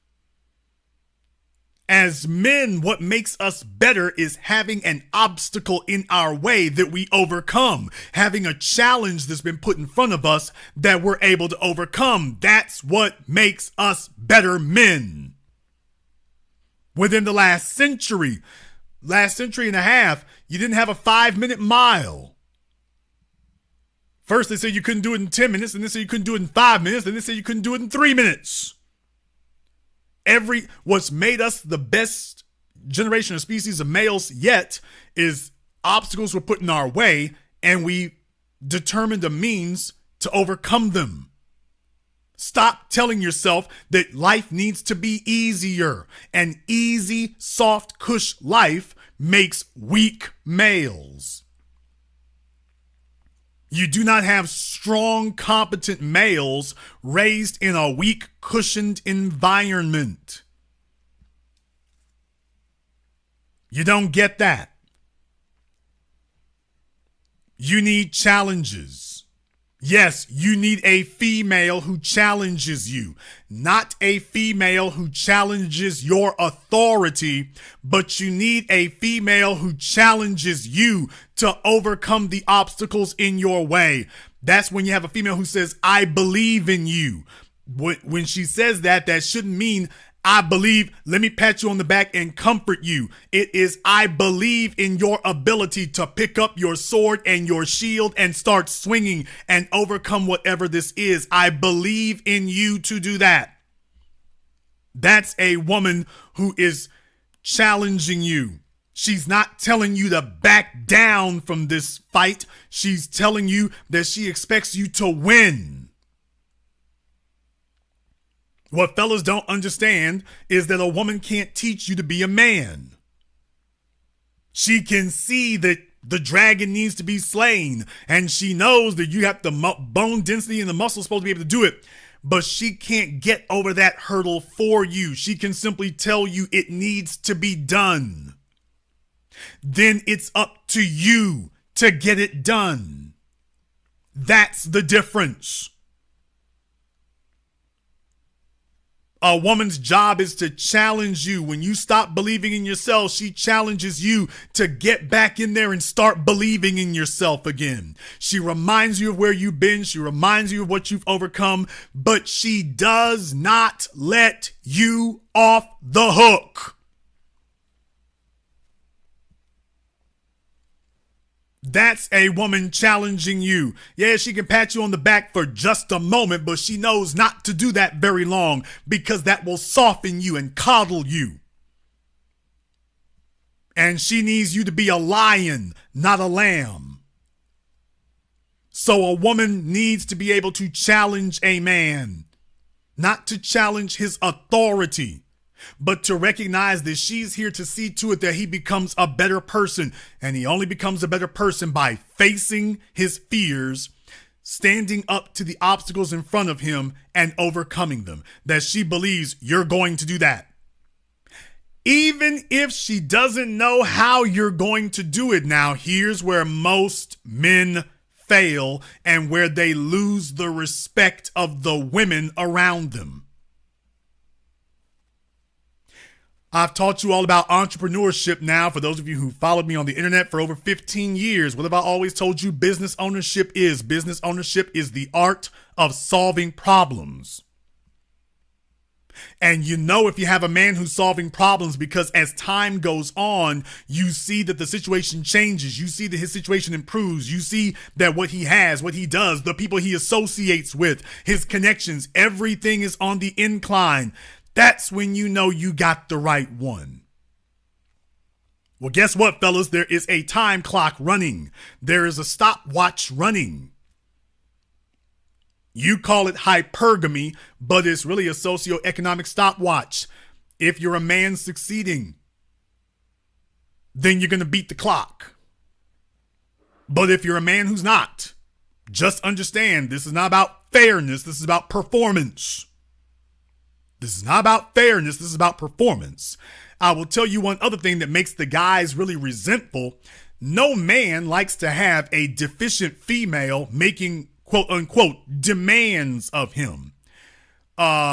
Here's the issue. The issue is if you're a man who's performing properly, you don't have to worry about the deficient ones. Yeah, the deficient ones want to holler at you, but you get the attention of the ones who are actually worth your effort and worth your time.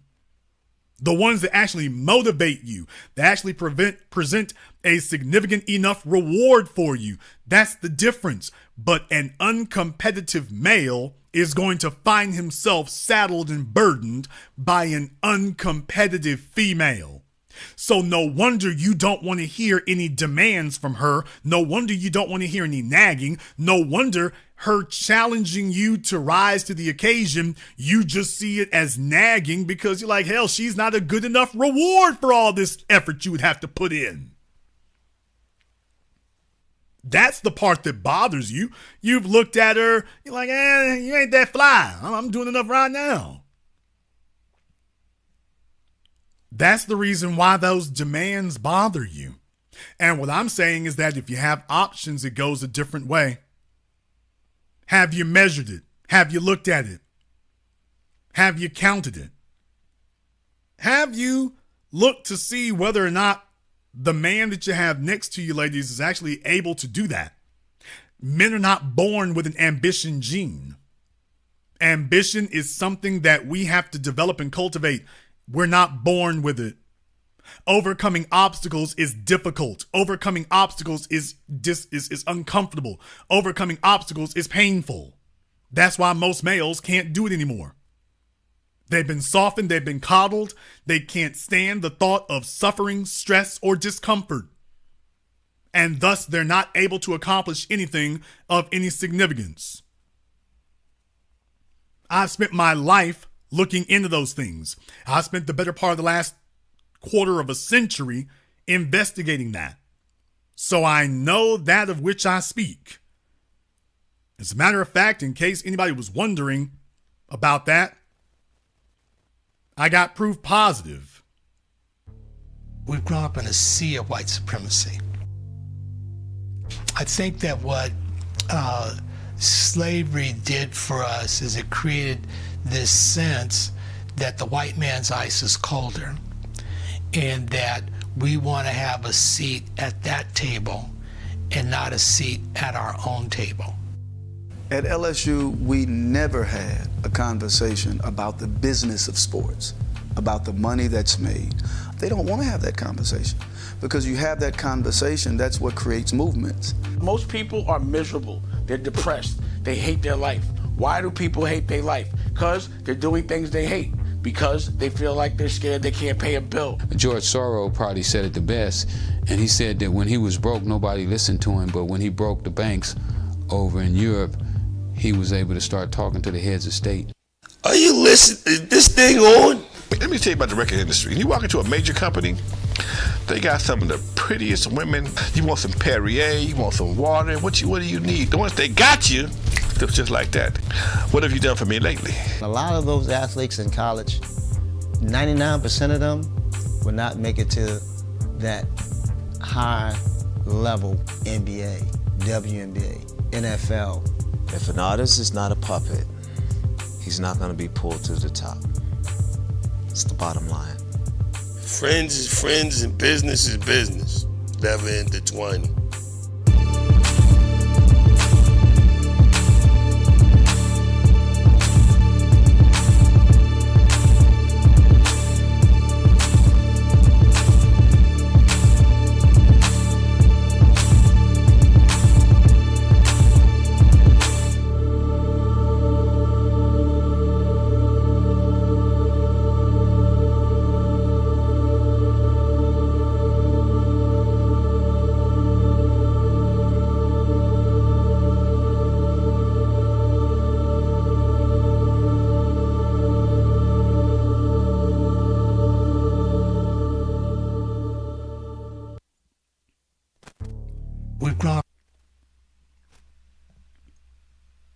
I don't just talk about it, I be about it.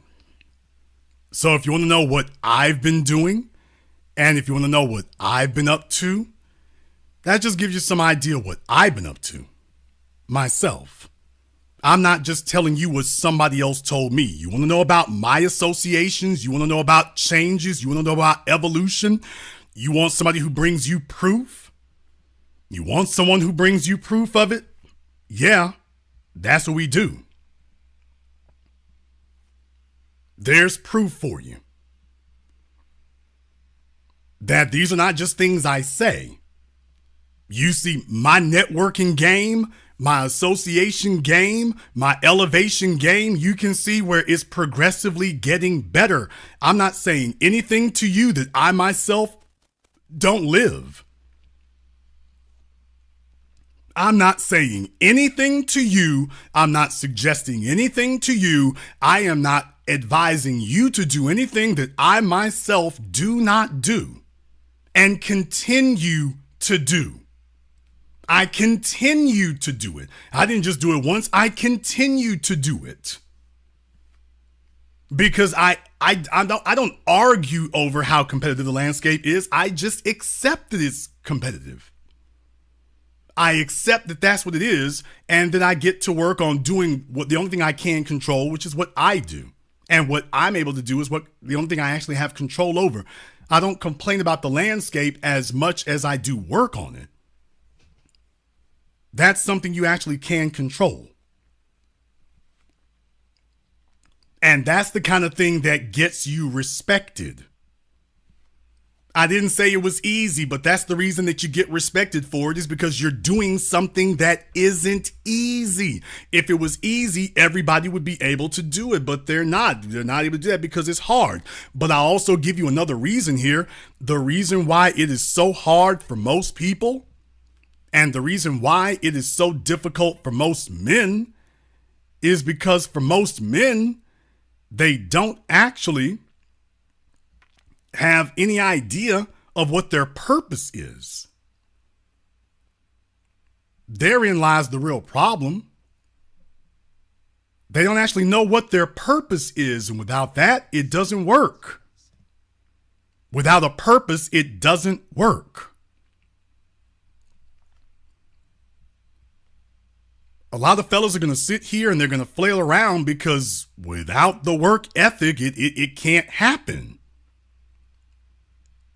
That's the problem. You're missing purpose.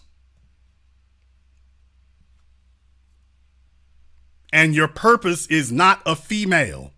Females are a side effect of discovering and excelling at your purpose. But let's just keep it real. Most fellas don't have a purpose. That's why when you start talking about responsibility, they start giving excuses and talking about what they don't like about that. Yeah, responsibility comes with accountability. Responsibility comes with accountability.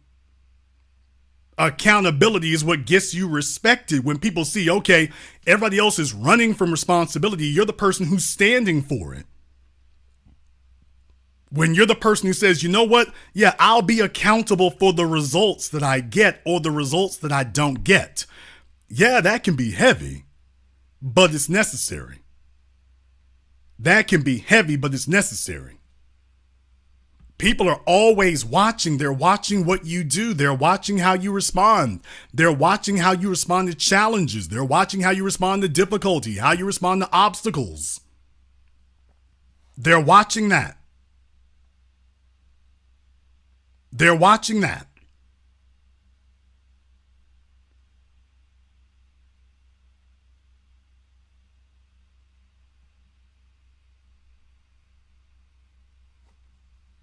As men, do not run from obstacles. Don't run from difficulties. Take them as your opportunity to prove that you stand apart. Stop looking at difficulties as something to run from. See it as the trophy you're going to win. Let everybody else run. This needs to be the trophy that you're going to go win. You take a look at difficulties as your chance to prove, by the way, it broke everybody else. It doesn't break me. That's what you do. Stop seeing it as, ooh, they putting so much on me and this, that, and the other. And furthermore, you should want there to be a thinning of the herd. It is a truism. If your woman and your children cannot count on you, then how the hell can I as a man count on you? Your woman and your children are unable to count on you. How the hell am I supposed to be able to do that? So that's another thing we have a problem with right now. We got grown men who want to sit in the presence of other grown men. You can't be counted on. Every time we turn around, you're like, I ain't doing this with these women. I ain't doing this with them. Okay, and you can't show us anything you've done this of any value. The women and the children can't count on you. Well, I'll be damned if we can as other men. A man is supposed to have excess capacity. He's supposed to prove that he has that. Not be a fool, but he's supposed to prove that he has that. If you haven't proven that, no wonder. If you haven't proven that, then no wonder. I didn't like the environment that I saw. I didn't like the way people were responding to it. I didn't like what I was seeing. I didn't like what I heard. I didn't wait for CNN or somebody else to go do something about it for me. I got up and said, you know what? I may not have as big a resources as they got, but I'm not going to let that prevent me from doing what I can. I got up and I did everything I could as well as I could do it. And here we are a decade later. And what I'm saying is that doesn't happen by accident. That doesn't happen by accident. Yeah, you could mess up. Yeah, you could fail. By the way, that's another thing right there is a person who's got a purpose isn't afraid of not hitting the mark that they set for themselves the first time. There's not failure. There's just, I didn't hit the mark I was looking for. But the other thing is, but I'm not going to stop until I hit it. That's a whole different thing. But now we're talking about character of a person. We're talking about character now. We're talking about character, and that hits different. That hits different.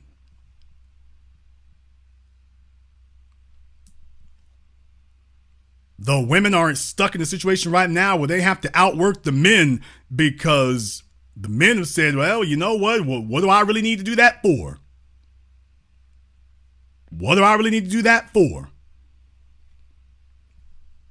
And uncompetitive men actually create uncompetitive women. The women will go up to a point, but eventually that line's going to start moving back down again because it's going to break them. It's going to break them. Last but not least, fellas, if you are lucky, the red line will break and go down. If you are unlucky, then we will be looking at the first generation of males who will be openly oppressed by the females. Now, wouldn't that be a pathetic state of affairs?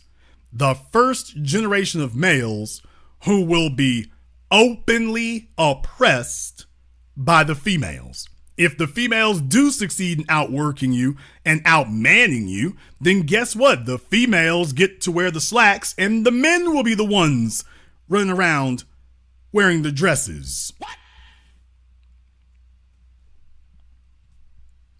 No, I'm serious.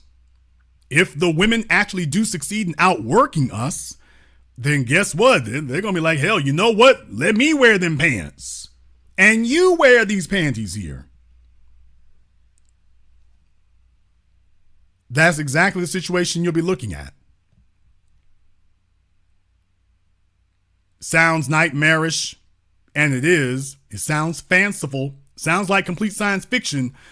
It can happen. However, you might disagree. Therefore, the telephone lines are now open, and the number is 646-787-1933. That's 646-787-1933, your personal access code to the program that all your favorite YouTubers love to hate watch. This is the one. I want to send a shout out here to my man Day One MM. Thank you very much for your support. We appreciate that.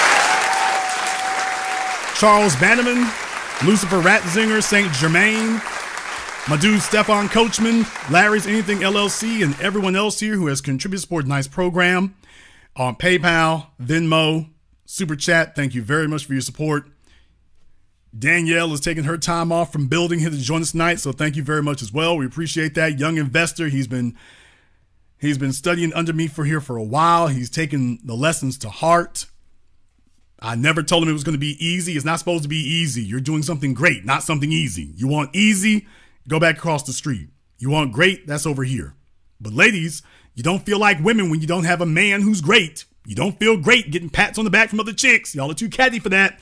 You feel great when you got a man who's winning.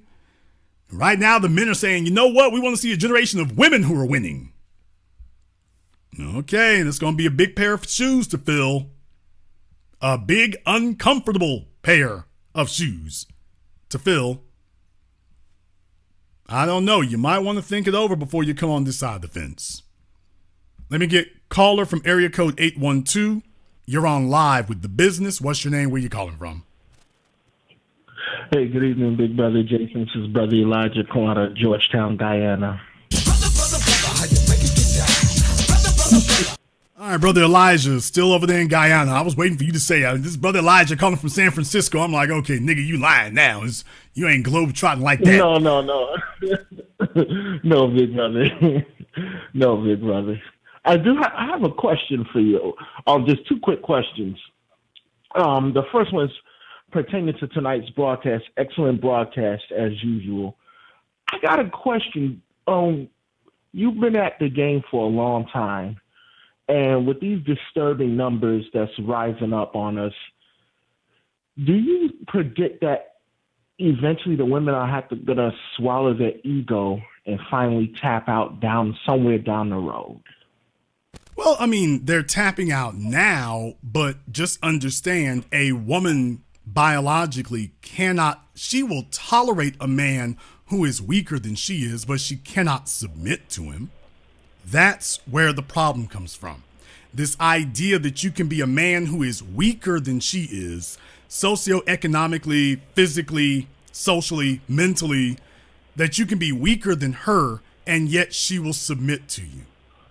There's where we have the problem. Too many mama's boys, too many coddle fellas. Now they become grown men, but a woman can't submit to a man who is obviously weaker than she is. So as soon as she comes into contact with that, it begins to change. Now, that doesn't mean that she's going to be a model citizen. You got some chicks out there who don't belong anywhere, but what I am saying is that a woman can't submit to a man who's weaker than she is. Yes, sir.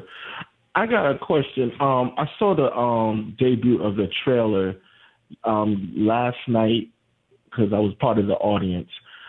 But I always wanted to ask you this. I never got around to it. Particularly with the 7 a.m. What was the root cause of you naming your film 7 a.m.? Why was it named 7 a.m. or maybe not a wake-up call? What was the root cause of that term 7 a.m.? There was a female that I knew, about 20 years ago. Yes, sir. There was a female that I knew. And she wasn't one of my girlfriends, but she was somebody I knew. And she was telling me about, what was happening where she was.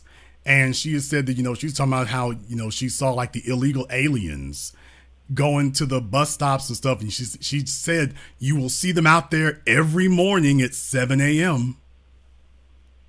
And that's what she said. Yes, sir. And that just kind of stuck with me because my whole point was, but you're out there at 7 a.m. So the point was not that, the illegals were outworking us or whatever. She was just noting about that time. And it stuck with me about that time frame that, yeah, you can tell a whole lot about people by what they're doing at 7 a.m.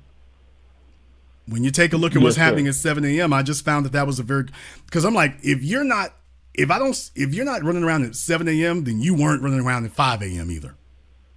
So 7 a.m., I just saw that as a really pivotal time point.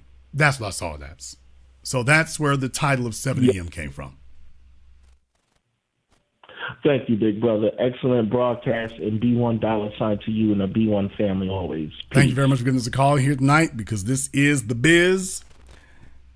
I've also put the link to the Zoom up in the chat room there as well. Remember that we do give preferential treatment on Zoom. The only thing that we ask is that you do have your microphone and your camera turned on. If you don't, we'll just assume that you are trolling.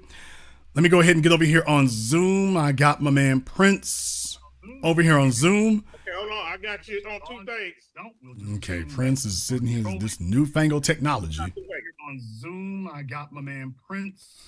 Okay, Prince is somebody's tired granddaddy sitting over here now. Which one do you like? Hold on, let me close all this stuff out. Which one do you like cut off over here? Get out of here. Get out of here. Prince is Prince and that Commodore 64. He's having some issues with it. Yeah, so yes, brother. Great broadcast tonight. I want to apologize to you because I shouldn't be amazed. Oh man, shut up on this phone. I got different advice. I'm listening.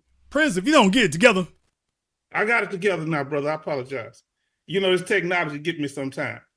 But I don't know how you got such an eclectic group of people and you get them to speak so candidly.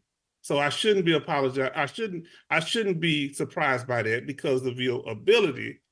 But the people you got, these are some, I know, know some of these people as far as the way they've carried themselves publicly. And, some of them put it on the line. And some of them for real, I don't know all of them, but some of them for real dudes. Because, the one from Guy, he's from Virginia Beach. And man, this man did so much to help the young people. Pharrell, when he was in high school, he used to come to his studio. He opened up a studio just for the young people to come in and start producing music. Yeah, this is kind of that, because my best friend up there in Virginia, and I lived up there for 6 years. So yeah, amazing, bro. You sure kept that real hush hush. Well, because that's what you do, brother. If you're about your business, you're not looking for a pat on the back. You're too busy getting it done. When y'all go to work every day, folks who have to post up on social media, I'm like, what are you looking for? Over here in this world here, can you remain focused? Can you remain dedicated? Can you remain disciplined? Can you remain studious? Can you get up and be consistent? Yes, sir. With nobody knowing what you're doing?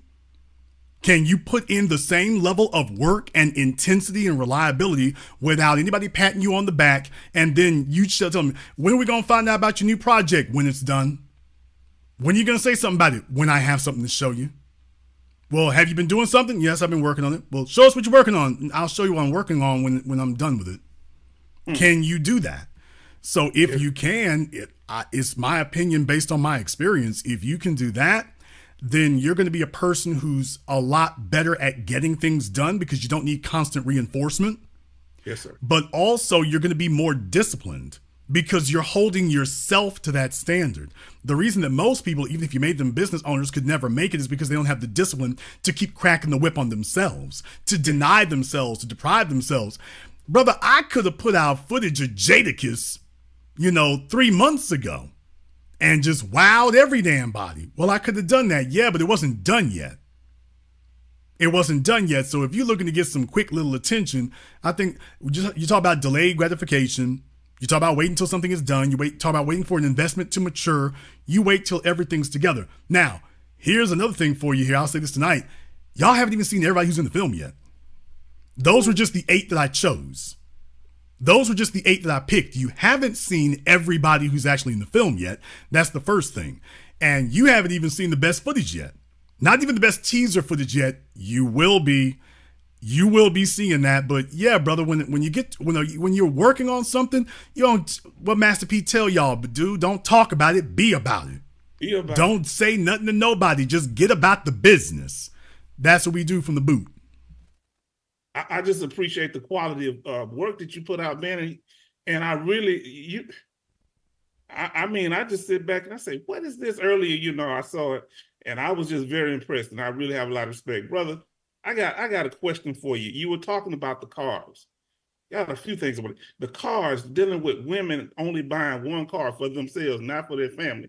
And how men, I never really thought about it like that. A man will buy a car for his daughter, for his mother, for his woman, for his women on the side. So if these women are raising these young men, do you think that they're raising these young men to have the attitude, don't buy no car for no woman, take care only yourself? Yeah, I mean, that's the crazy part about it. The same women who will sit up and complain mercilessly about what the men aren't doing for her will be the exact same women who will jump up and yell that, you know, these men aren't doing any, that her son doesn't need to have a chick who's a gold digger. So she will sit there and complain unmercifully about the men in her life that she dated not doing nothing for her, and then tell her son, don't let no chick run your pockets. She needs to get a job too. There's no reason she can't pay for a date. So she'll be ruthless on the men that she talks to, but with her own son, she'll be demanding that you take it easy on him. Yes. Give him a chance. He has potential. Now, Jason, women don't like, let me put it like this here. Ladies, if you want to join the military, I can give you a lot of advice. If you want to take on some manly roles, I haven't seen a woman in the military. Only one. I saw a woman carrying the body part of a 50 cal, but it ain't nobody anyone would want to date. That women do not, even in the military, do not want to crawl on the ground, do not want to get dirty when they see tracer rounds flying over their head as a group. No. So I don't see them signing up for selective service like crazy. So my thing is they're sending mixed signals though, Jason. You got 50-year-old women in yoga pants. That's a young woman's game. So they want to work hard, but they got what they putting these yoga pants on for? Are they trying to signal to men to take care of them? Their definition of working hard and our definition of working hard are two completely separate things. Yes, sir. Two completely different species. Not even the same thing. Not even the same thing. What you're seeing is they get sad. When women get desperate, they get sad.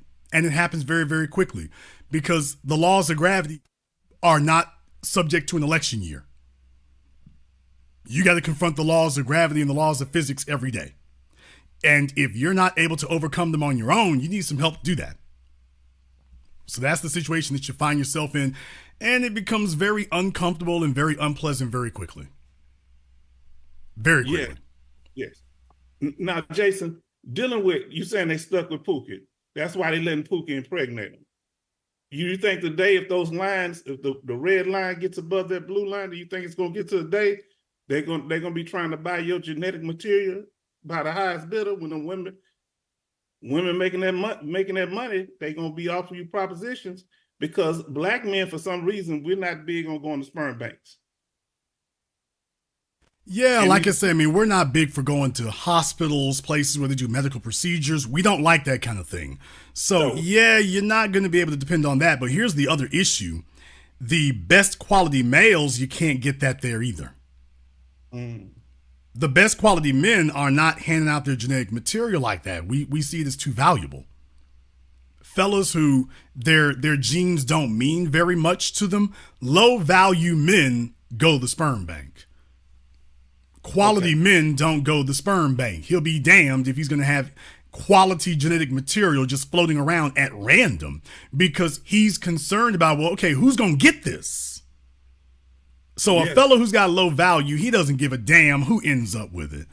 For men who actually have some value about themselves, no, you got to qualify. You got to qualify to carry this DNA. You got to qualify for that. Okay. And my last thing I want to ask you, Jason, dealing with your project, what have you just been saying it all along? What message are you trying to send to the young men about how you move when you're making moves, how you carry yourself? How do you do things? Just move, run deep and silent? What are you saying to them? Because a lot of times you can get sabotaged. I remember when I, my brother from my neighborhood, Jay Prince, they were trying to start this thing and they came and they put the feds on them.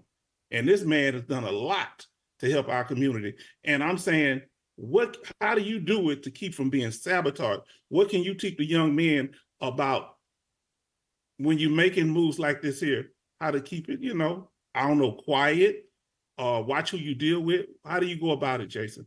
Well, certainly you need to be careful who you deal with because power corrupts. There's no saying power corrupts and absolute power corrupts absolutely, but power corrupts, and even people who have proximity to it, just them getting close to it, it starts to turn them. Because if they're in the presence of somebody and they've got opportunities they would never have before, let me tell you something, brother. I'm going to say this publicly here because I was going to say this for Patreon, but let me go ahead and just say this publicly since you're on the line here. Brother, being in the same room with a Jada, because that's a once-in-a-lifetime opportunity. Unless you just know these people personally, that's a once-in-a-lifetime opportunity. Being in the same room with Mahmoud Abdul-Rauf, that's a once-in-a-lifetime opportunity. Okay, you just saw me show you a whole damn roll call of once-in-a-lifetime opportunities. Once in a lifetime, and I'm sitting here showing you, by the way, I've done it about 8 or 10 times this year. And so what I'm saying is, when that kind of stuff is happening, when you got those kind of moves being made, when you are where the action is, it corrupts people. So yes, we have to be more careful. Here's the real thing about it. It corrupts people who've been around you for a while. Yes, that's my point. It's not even just people you just met, folk who've been around you. It's like, it doesn't just, they're not just there. It starts to corrupt them because eventually what I believe happens is they reach a point at somewhere along the line, you're going to reach a point that exceeds any place they've ever been. Any place they ever imagined they could go. Yes. And they are going to want to demand to do one of two things. They're going to want to demand to take everything you got, or they're going to try to demand to destroy you. Now, that second one, that's going to be a heavy ass lift. That's going to be a heavy ass lift. If the chick couldn't do it in the Navigator, what the hell you think you going to do? But the bottom line is, you have to, as you progress, you're going to have to change the way you do things. You're not the same person you were 5 years ago, 10 years ago, 15 years ago. You're not in the same position you were in. And as that changes, you need to be cognizant of it and you need to change along with it. Keep the same mission, but change along with it. Now, I answered your second question first. Let me answer your first question now. When you said, what am I trying to show the young fellas here? Prince, I'm trying to show them very, very simply here. I didn't know anything about documentary filmmaking a decade ago. I didn't know anything about it at all. I was sitting there. I had disposable income. I was trying to figure out what I wanted to do. I was just kind of saying, what do I want to do with my life? And once again, y'all asked me these questions about it. Once again, my girlfriend at the time, she held my, she said, what's the problem? And I told her, I'm not sure what I want to do. And she asked me a question. She said, if money were no object, what would you do? And I sat there for just half a second. It didn't take long because I already knew the answer. I said, I would make a documentary about Black entrepreneurship, which I know just sounds as wonky and erudite as possible, but I would like to make a documentary about Black business and entrepreneurship. That's what I'd like to do. And she held my head in her hands and she said, then baby, that's what you need to do. And that was when I started researching the equipment and what you would need to do to make a documentary. I saw what had happened to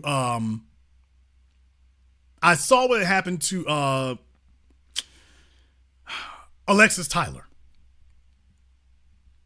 I want to say Alexis K. Tyler. I saw what happened to her when she did like a live event, and it was supposed to be video. It was supposed to be a video recorded by somebody. Well, she wound up having a dispute with the videographer, and he wouldn't give her footage. So I saw that when it happened, and that was why I said I need to learn the equipment. I need to know how to use it. I need to know how to edit the footage. I can't just be a bystander. I have to actually know this because I don't want to go off and go do all that work and that kind of situation happen.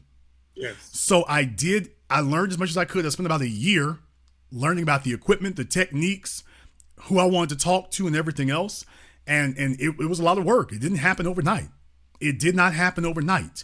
Now, I can say this all these years later. 7 a.m. was certainly a beginner's work. It certainly was. It was my first project, and it was certainly a beginner's work. Was it above the level of most anything you see on YouTube? Absolutely. Was it a masterpiece? Emotionally, sure. Technically, no. But I didn't stop there. So I did my next film and my next one. Now you've seen the trailer for 8 a.m. You cannot compare 7 a.m. to 8 a.m. What I'm saying is you can see very clear progress and improvement and development. From the way it's shot, to the way it's lit, to the camera work, to the color grading, to the guests. You cannot, it is a quantum leap on every level. Now, here's the killing thing about it. I didn't have to do that. I actually could have just chosen 2 very well-known people and then just had a bunch of not well-known people and then just go slop something together and then go throw it up. And I think people would still buy it, but that's not me. I want to show that my life has improved. I want to show my networking is improved. And I'm in I guess you all have an advantage over me than you have over most people. If I was lying about any of this, you all would be able to show it's not true. You'd be able to show this is just the same kind of folk he had in 7 a.m. You can't say that. This is an all-star lineup. These are people that you all haven't heard from in decades. Mahmoud Abdul-Rauf, y'all ain't heard from him in decades. Okay, I went to track him down. So what I'm showing you is that it's not just about, quote, making a film. It's about the work ethic and everything else that goes into it. I could have half-assed it. I could have slacked off on it. I could have phoned it in. Yeah, I could have. I could have phoned in the videography. I could have cut corners on a bunch of things. I didn't. And every time I do something, not just a film, but other things, I don't cut corners on it if I can avoid it. I don't. So if I can teach these young fellas, it's your life is a story. And I hope the story that you're telling is a story of progression and improvement and evolution. Not sitting up here talking about you great. No, can you show me that's what you are? Can you put this and compare it to somebody else and other people and show, take a look at where I was 10 years ago and take a look at where I am now. You can see a night and day difference in improvement. Can you do that? Are you willing to do that? And to show them I'm not here to just tell you, I'm qualified to tell you about this because I live this. And if you don't believe me, here's my work. Stack me up against anything you're doing or somebody else is doing. Stack me up. I have no problem doing that. Let's do it. And that's the lesson I hope they take away from it. Well, Jason, I did want to say this. This is how I know you're authentic and truthful. You do not embellish your origin story. And this is, nobody that's fake can do this. You give acknowledgement to the people like your ex-girlfriend that you used to deal with, the part that she played. Jason, it's just my concern is that when people are in the room, they want to take ownership. That's why you kind of touched on that, of what you've done. They want it as theirs. They think just because they're around that they entitled to something. Now, I'm not saying that we support and we be there, but I mean, what is that about? They got to say, hey, I'm like when I make this point, what's his name? 50 Cent, the one that was there with him in the beginning that had his son, she keep bringing up, I was there when I bandaged him up. What is that all about? Everybody play their role. Yeah, I mean, look, success is always going to invite these things. And I want these fellas to see that too. Not from some celebrity that heard somewhere. I want you to see, hey, this is what happens.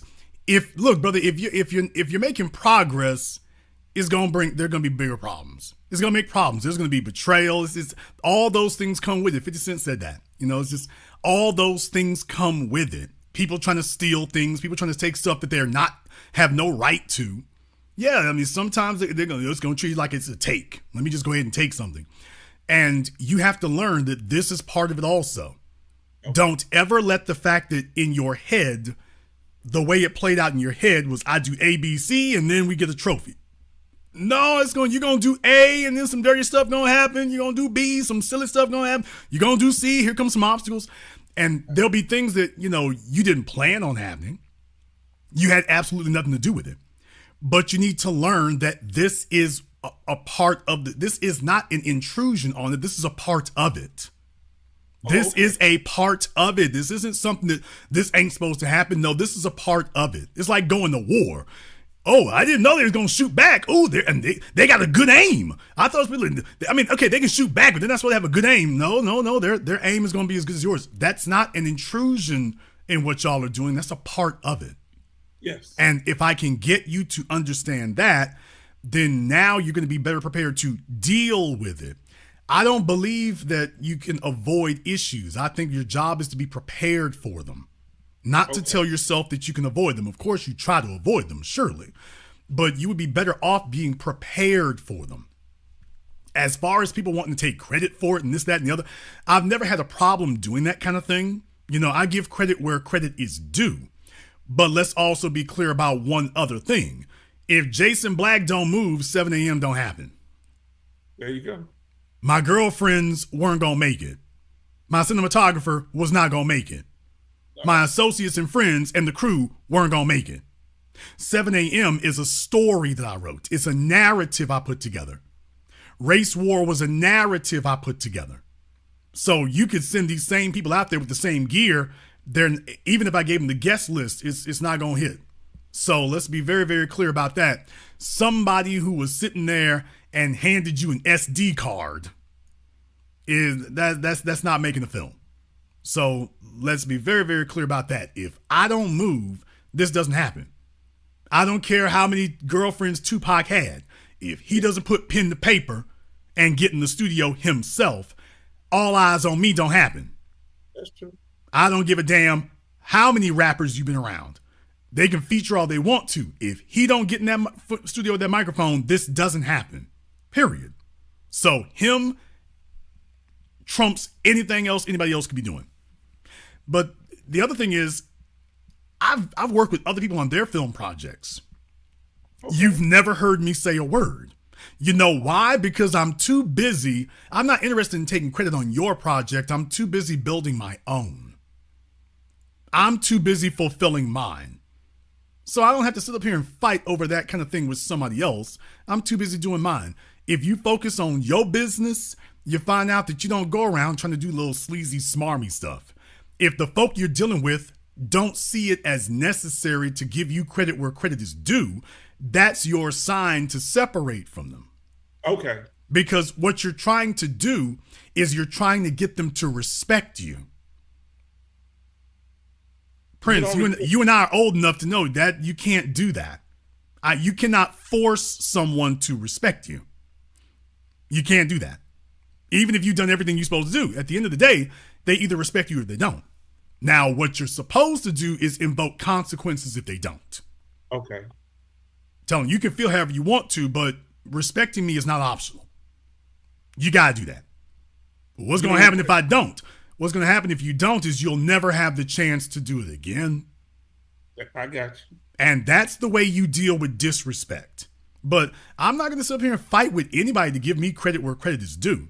You know what I did, and that's it. If they don't, brother, I'm on the way to building something else anyway. I ain't never stopped doing that. So that's another thing having life. You shouldn't be sitting around waiting for kudos necessarily. It's good if they do, but if they don't, you're still supposed to be, you already supposed to have something in the works already. I got you. So when you got that going on, you're not as concerned with people giving, quote, respect where respect is due. Now, ultimately, you need to do that, but just understand, hey, that's part of the game.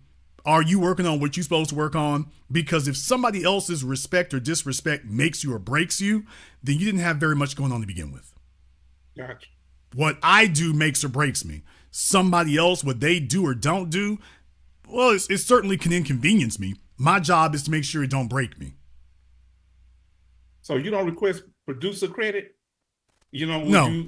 When I contribute to projects or whatever, I don't want any credit at all. I don't want to be named. I don't want to be named. I don't want it out there because I'm a firm believer that if you sincerely believe something or want to do something there, this is my philosophy, not anybody else's. I'm a firm believer that, you know, when that kind of thing happens there, I don't jockey for, I would not extend something in my world. I don't extend something to somebody with that expectation. Okay. Because I just believe that as long as they know, that's my real thing, is them knowing. I don't need the rest of the world to know. As long as the person who's utilizing what I've given acknowledges it, that's all I need. I don't need the rest of the world to do that. The issue I had with some of these other folks was that was lacking. That was the problem right there. I'm like, okay, you're not acknowledging that right there. I'm like, okay, I saw you do that. I saw that. But at the end of the day, you just keep it pushing. Build what you're doing. Okay. You can acknowledge these other things, but I better not hear too much going on about that. Build what you're doing. Because ultimately that's what you're going to have to live with. Thank you, Chase. Thank you very much for giving us a call tonight. Let me get back over here on Blog Talk. Let me get caller from area code 267. You're on live with The Business. What's your name? Where you calling from? Caller from area code 267. Last try. You're on live. Hey, how you doing? Yes, my name is Alex Anderson. How you doing, brother? Okay, Alex, where are you calling from? Yes, sir. It's my first time calling in. Yes, I'm calling from Philadelphia, PA. Okay, Alex from Philadelphia. What's on your mind? Yes, so I think a lot of young kids are what I'm thinking here, because I have two sons myself, but I wanted to share something very deeply with you guys and all the brothers that's in the building. So about my story here, I'm trying to be very vague and short as possible. So 5 years ago, unfortunately, I was working for a big company in New York. I'm a truck driver as well. And what's crazy for me on my part is that during the years that I loved in New York working for this big company called Krenos, and I was based in the Bronx. However, everything was going great, smooth. I loved it coming back and forth from Philly to New York and stuff like that over the weekends to see my kids, which is a big sacrifice for me because. Okay, brother. Well, give us the Reader's Digest version of it here. Did you have a question? Okay. All right. Good. So look, I'm gonna do it real fast. So boom, everything was fine, right? Taking care of the family, everything. Now, the hardest thing for me was that the sacrifice I had to go to travel there, but I lost my brother in the midst of this. So what I'm saying to you is that you never know how life can actually have a twist and turn for the worse. But my main thing for the next generation to understand is that, the hardest thing as a man is to pretty much provide. And on top of that, be there for the family. So my message to the young kids is this. In the life we live, we all make sacrifices that's detrimental to the whole family as a whole. But you just never know how you might be in a position to help everybody, to help them get through their wounds. And that's what I'm trying to share to everybody in this room. Here's what I would tell you in that regard is you don't end up in the position to do that. There's the real killing thing about it is that's the key pivotal thing to remember. You don't end up in the position. You put yourself in those positions, but you don't put yourself in that position geographically. All of us encounter challenges. All of us encounter obstacles. It is how you deal with them that determines if you become a person who can help other people. Because only a person who's been through something can help other people who've been going through something. So it's not difficulty is not something to avoid. It is something that is essential in making you a better person. And that is what puts you in a better position, putting yourself in one. You can be on the moon and be in a better position. So I would point out to people there that, you don't just end up in one, you put yourself there. And you put yourself there by not running, by taking on obstacles, by recognizing that obstacles and difficulties and hardships are going to happen no matter what you do. So rather than pretend you can avoid them, become a person who's better at being able to navigate them and resolve them. I'll let you have the last word. Okay. But, so what I realized is that all the things that I learned in life with my father, who was there for me when I went through one of the detrimentals of, wanting to give up on the end of my life. But when he was there for me in my most vulnerable moment and saying, hey, son, I'm here for you. I can't believe you wanted to do something like this and you're stronger for this. But when I lost my brother, I had to tell those same life lessons to his sons, which is my nieces and nephews, and also to my pretty much my family members. So everybody was saying, Alex, how did you get over this? What did you do? So what I found out was that, I was always writing. I was always doing journaling. I was always studying. I was always reading different books, motivational quotes. just because it was some of the things that I love to do as an athlete, as a male that was competitive. Well, you know, you can do understand that, those hey, things, but the part you need to remember most, I'm a firm believer in this, your ability to confront, if you're a man and I don't think you're a man until you've confronted death. You're not a man until you've looked death in the eye and overcome it. If once you do that, now you've become a man. Up until then, I'm a firm believer your manhood training is not complete until the day, however the circumstances are, that you confront death, the real literal aspect of it, the real possibility of it, and overcome it. At that point, now you're a man. Thank you very much for giving us a call tonight. Let me get caller area code 510. You're on live with The Business. What's your name? Where you calling from? Hey, Jason. This is Tango from San Francisco, California. All right, Tango from San Francisco. What's on your mind? Yeah, so the two callers before, when you were talking about forcing respect, I was thinking, wouldn't fear come from forcing respect? Well, I mean, certainly respect has an element of fear to it. Yes, absolutely it does. However, you shouldn't rely on fear to get respect. So respect should be something that you gain, but you shouldn't rely on fear to get respect. You can use fear to get compliance, but you can't. Fear is a very bad mechanism to use to get genuine respect. Okay. Well then, are you talking also about picking between love versus fear? Because from my experience, being loved by your peers and respecting you, they want to come around trying to use you and gain and trying to take from you. Versus if I had fear on my side, they would watch how they come around me and try to use me because now they fear me. Right. Well, that's what I'm saying is that respect has an element of fear. For example, let's just say from the Japanese warring states period, not to be confused with the Chinese warring states period, but the Japanese warring states period, you're a samurai. And let's just say that you're a samurai who's known for being very good with his sword. Does that, when you walk into a bar to get some sake or whatever, does that require you to harm anybody? No, it doesn't. Everyone in there can respect you without fearing you. You're not walking in there terrorizing people like the Nazi Gestapo. They relied on fear.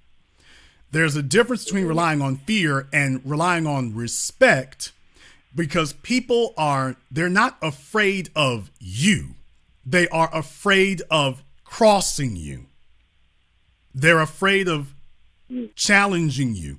They're afraid of that. They're not afraid of you. And that's a big difference, but it's also an important difference. As men, we couldn't be in the military with people who are better soldiers than us if we were afraid of them. Does that make sense? That does make sense. You can't work with somebody on your squad if you're afraid of him. Now, you would be afraid to be the enemy on the other side because you have respect for his capabilities and his abilities and what he's able to do. That's respect. Well, where's the fear element? I would be afraid to be on his bad side. But that doesn't mean that you are on it. Simply because you'd be afraid to be, that doesn't mean that you are. So that's what respect is. That you can look at this person's ability, look at their capabilities, respect it. They're a superior soldier, a superior swordsman. You know, they got, for females, she's got a superior hairstyle or whatever. You can respect this person's attributes without fearing them. Not mean being in terror of them. Now, there is an element of fear, but they're not leading with fear. You respect them and you are afraid of crossing that boundary that would put you at odds with them. That's the way respect is supposed to work. Whether it's your parents, your job. Like, for example, we talk about your parents. Let's talk about your grandmother.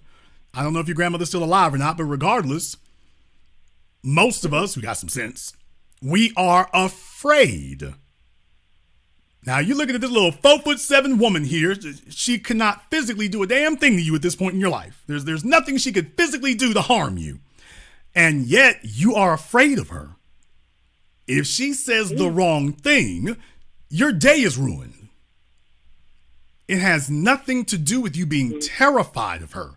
It is because you respect her, and you respect her opinion and her opinion of you. And you are afraid of disappointing her. You are afraid of running afoul of her opinion and approximation of you. You're afraid of that. You're not afraid of her. You are afraid of crossing her. So that's respect. And I just showed you a situation right there. She can't do anything to harm you, and yet you are afraid. Well, what are you afraid of? Afraid of getting hurt, beat up? No, there's something else. Okay, got you. Good now. Okay. So then, and then another question for you, just on today's topic. What would you tell a woman that's in her 20s that doesn't see the importance of a man right now, a man that's an ambitious man, something of substance of a man, and she's only focused on going to school and getting a business, and that's her train of thought. I'm only thinking about business, and I'm thinking about a man right now. What would you tell that woman? Well, I mean, you all have seen me talk to females who are in their early 20s here. You see me talk to them. Mm-hmm. And I don't have the usual conversations with people sitting up here trying to nag them or whatever. You appeal to, they're young, but they're also immature, and they're also self-centered. Stop trying to talk to them outside of their interests. Talk to them within their interests. And you notice one of the first things I ask them is, oh, that's great. That's wonderful. What kind of car do you drive? Doesn't matter what they say. All right. Is that the same one you would like to be driving in 7 years from now? Well, the answer, the overwhelming majority of the time was no. So now here's the problem. She doesn't know what she's going to be driving in 7 years. She might have some idea what she wishes she's driving, but she doesn't know how she's going to get there. Now that you've opened that particular can of worms, which was facilitated by her self-interest, now we can have a conversation. Now I've got something to offer her because I have an insight that she doesn't have. The other thing is, as a business owner, I can tell her what her misconceptions might be. So if she's saying she wants to do X, Y, Z, you need to ask her, where are you going? Where is this going to end up at? And then we get into the literal numbers. No. I want to know exactly what you want to drive, exactly the house you want to be in, exactly the square footage, exactly how much it costs. I want to get the numbers on all those things. Then we can sit here and tell her whether or not what she's doing with herself is actually going to realistically achieve any of that. And if it turns out it's not, now she's going to have to confront that, oh, I underestimated this. Now you're opening the door to teach them. Don't open the door to badger them. Ask them the questions and get them to see what the math comes out to. And it's like, okay, we need to have a fundamental rethinking of this. But where most people fail is they want to tell them that they're wrong. You notice that I only tell those girls that they're wrong about a number. I never tell them that they are, quote, wrong about their opinion. If she wants to have 10 Birkin bags, okay, it's 10 Birkin bags. If she wants to have 12 Prada dresses, it's 12 Prada dresses. If she wants to drive a Lamborghini, it's a Lamborghini. All right, now, I'm not going to argue with you over any of those things. You can want whatever you want, and I'm all for you having it. Now, let's discuss if what you're doing will actually get you there. Let's discuss if your reliance on your job will actually get you there. Let's discuss if whether or not you're actually a good enough business person to get you there. And you get them to see it for themselves. Well, yeah, just get out of their way. Most people are poor teachers because they, number one, fail to turn the complex simple. Folks come to you, they have a complex issue they're dealing with, and you fail to simplify it, so they never have comprehension. And number two, you're trying to badger or bludgeon understanding into them as opposed to taking them through the steps where they learn it.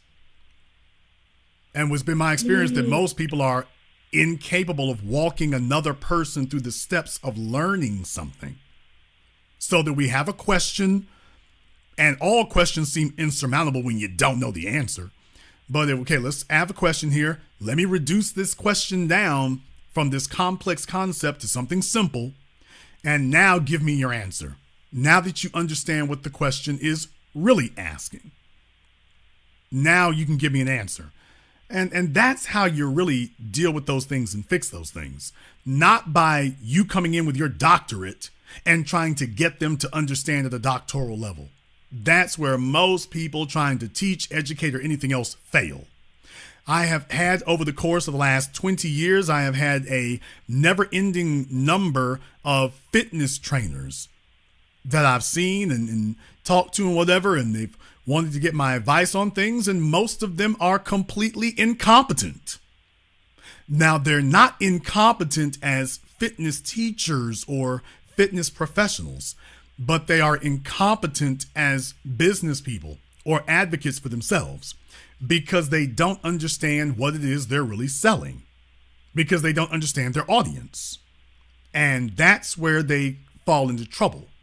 So they're sitting up here talking about complex things, you know, carbohydrates and high blood pressure and cholesterol and LDL and HDL. They're doing that. But what they're oblivious to is, by the way, the people coming to you don't give a damn about any of those things. And you're trying to bludgeon them into wanting what you want. You want them to focus on high blood pressure and cholesterol. They just want to be able to wear a better thong so they can get a better class of male. And instead of you reducing this complex thing down to something, number one, don't argue with them about what they want. And number two, take this complex thing and make it simple. Instead of doing that, they are determined to have it their way. And in the process, they don't convince this person of anything and they lose their audience. That's the difference between me and them. Y'all have heard me say several times here on The Business to Crystal and Karazine and other people, I don't mock people on here for being who they are. I don't mock hoes. I don't mock punks. I don't mock weak niggas. I don't do none of that. Be who you're going to be. And just understand we're going to have a realistic conversation about what you can expect. But just as long as you're honest about being who you're going to be, hey, that's it. We'll start from there. Now we can discuss whether or not you can actually get it. I'll let you have the last word. Gotcha. Okay. Now, is it okay if I give just one question? Yes, you can ask one more question, then we move on. Okay, love you for it.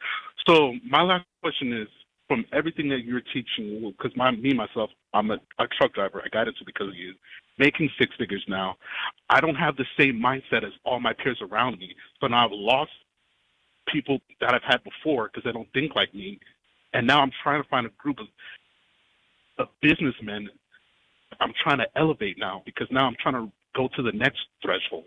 And how would you say, telling me, how would I go about finding a peer of associates that are trying to elevate when it comes to making more? Yeah, that's a bit of a canard.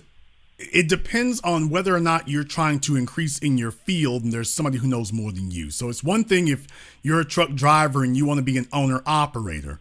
Well, obviously, you need to start associating with more owner-operators. There's Facebook groups for that kind of thing. So, you know, that's if that's what you want to do. If you're just trying to elevate economically in general, it doesn't require all that. The bottom line is, did you get your credit score together? Do you have your savings together? Do you have a CPA? And that's really going to be the core of everything. But it all is going to be dependent on your goals. What is your goal? And that determines, number one, if you need a mentor or even associates. You might not even need either one of those. And if that's the case, then don't overcomplicate it. Because the bottom line is, getting your credit score together is a solitary act. That doesn't require a team. Your savings is a solitary act. That doesn't require a team. And hell, even making your plans doesn't require, your goals doesn't require a team. Now, making your plans might require some extra help, but it doesn't require a team. That's the big difference. So you don't want to overcomplicate it. So it depends on what your goal is. Once you have your goal solidified, now we can determine, do I actually even need other people for this? And let me tell you, you'll be at your strongest by mastering as many skills and attributes as you can by yourself. Try to learn as much as you can on your own. Try to be as dependent on others as infrequently as possible. Now, of course, you need to delegate authority, but the more you know about what you're doing, the more you can more intelligently delegate authority. So that's really what you want to learn how to do, is delegate authority. As far as mentors and stuff, I really believe that that's overrated. It's nice if you can have it. It certainly makes life a lot easier, but I think the way a lot of you use it is overrated. And I think that what you're trying to do is bypass the experience curve. And that's something that you really don't want to do. You don't want to bypass that experience curve. You can get associated with people who are more knowledgeable about something than you are without trying to evade the experience curve. Okay. But when you say that, are you talking about just a dating, making mistakes, or learning? Well, I mean, making mistakes is going to be a natural thing. The real thing is, are you a person who knows how to manage them? Oh yeah, of course, most definitely. Well, everybody says that, but managing mistakes is something you do. It's not something you say, but everybody says that. So hopefully you're accurate in that regard. But that's what it is right there is. And the other thing is recognizing that there's no mistake that's going to destroy you. I mean, something short of some heinous criminal act, of course, but there's no mistake that's going to destroy you there. Pretty much anything that can happen, you'll recover from. But that's going to be a function of you, not of economics. Your ability to deal with anything up to and including bankruptcy, that's a function of you, not economics.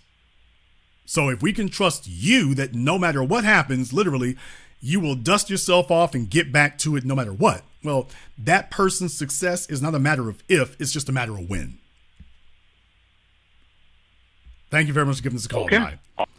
A person with that mindset there, succeeding is not an if, it's just a when.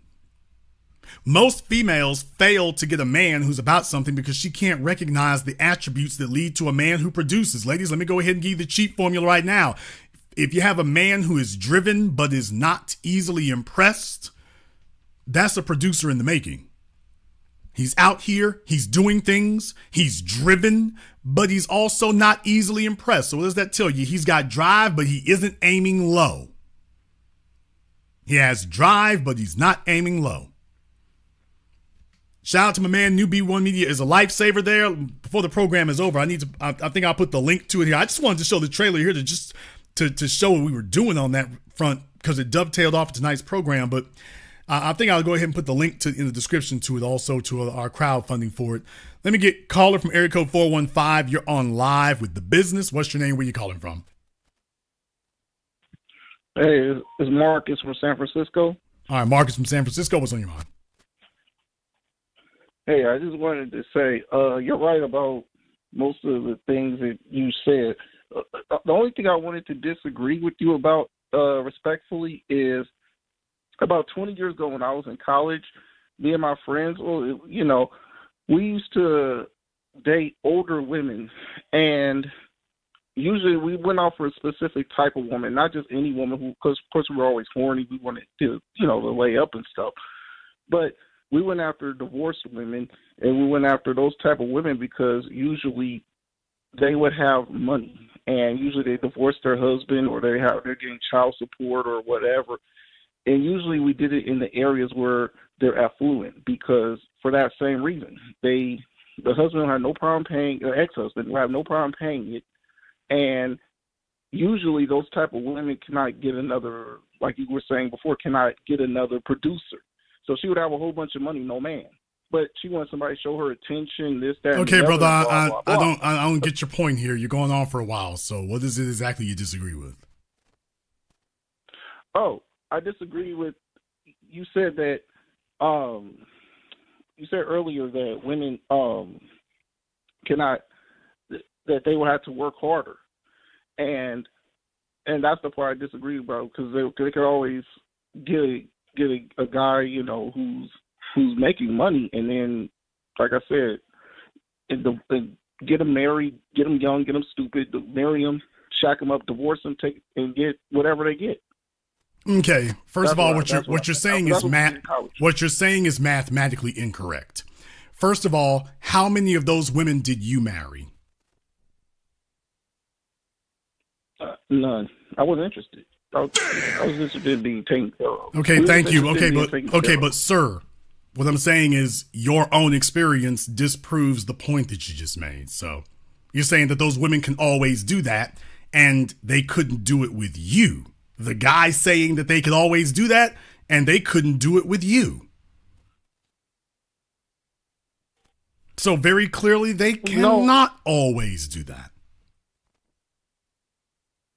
Well, okay. Well, what I was saying is they did it with the first guy. That's what I meant. Okay, And but I sir, can't- okay, well, you say they did it with the first guy, but that's as far as it went. First of all, you're talking about women who are the exception, not the rule. Most women aren't going to be able to get a guy who makes six figures. So I don't know how much those women made, and you're not sure either, but how much their men made. But let's just say they were making, $150,000, $200,000. Okay, that's not the average guy. So you're already dealing with a minority of men, which means by definition that's only available to a minority of females. So you're not talking about the majority of females regardless of age. So we're cherry picking exceptions. Even in your circumstance, the knowledge from which you're bringing this anecdotal evidence is based on you selecting for those females. You went through an evaluation process and said, okay, I'll take this one over here, not that one over there. So even for you, there was a selection and a filtering process. You didn't just take everything over the age of 40, or at least that's your version of the events. You didn't just take everything over the age of 40. You were selecting for certain candidates. So once again, you're describing exceptions to the rule, not the rule. What happened to all the females? What happened to all the females who met that age requirement that you decided, I'm not you? What happened to them? I was going to say you're right. That's a good answer. Yeah, you're right. Okay, that's why I'm going to say you were the authority. That's why. You're right. 100. Yeah, I didn't think of it like that. I just wanted to get your opinion on it. You got me. I disagree with you. I can, we're good. Thank you very much for giving us a call tonight. Like I say, it just seems easier said than done, but in reality there's not enough to go. Hell, there's not enough top 10% men to go around. Those are the ones that the women want. Hell, truth be told, they want the top 5%. There's simply not enough of them to go around, period. They're not. And if for whatever reason, he's talking about he got with divorced women. He went for divorcees. Okay, that's fine, but it didn't do her any good. It's not like she ended up with another guy who could do for her what her ex-husband did. She left her ex-husband, got with a college dude who ain't gonna do nothing but lay up.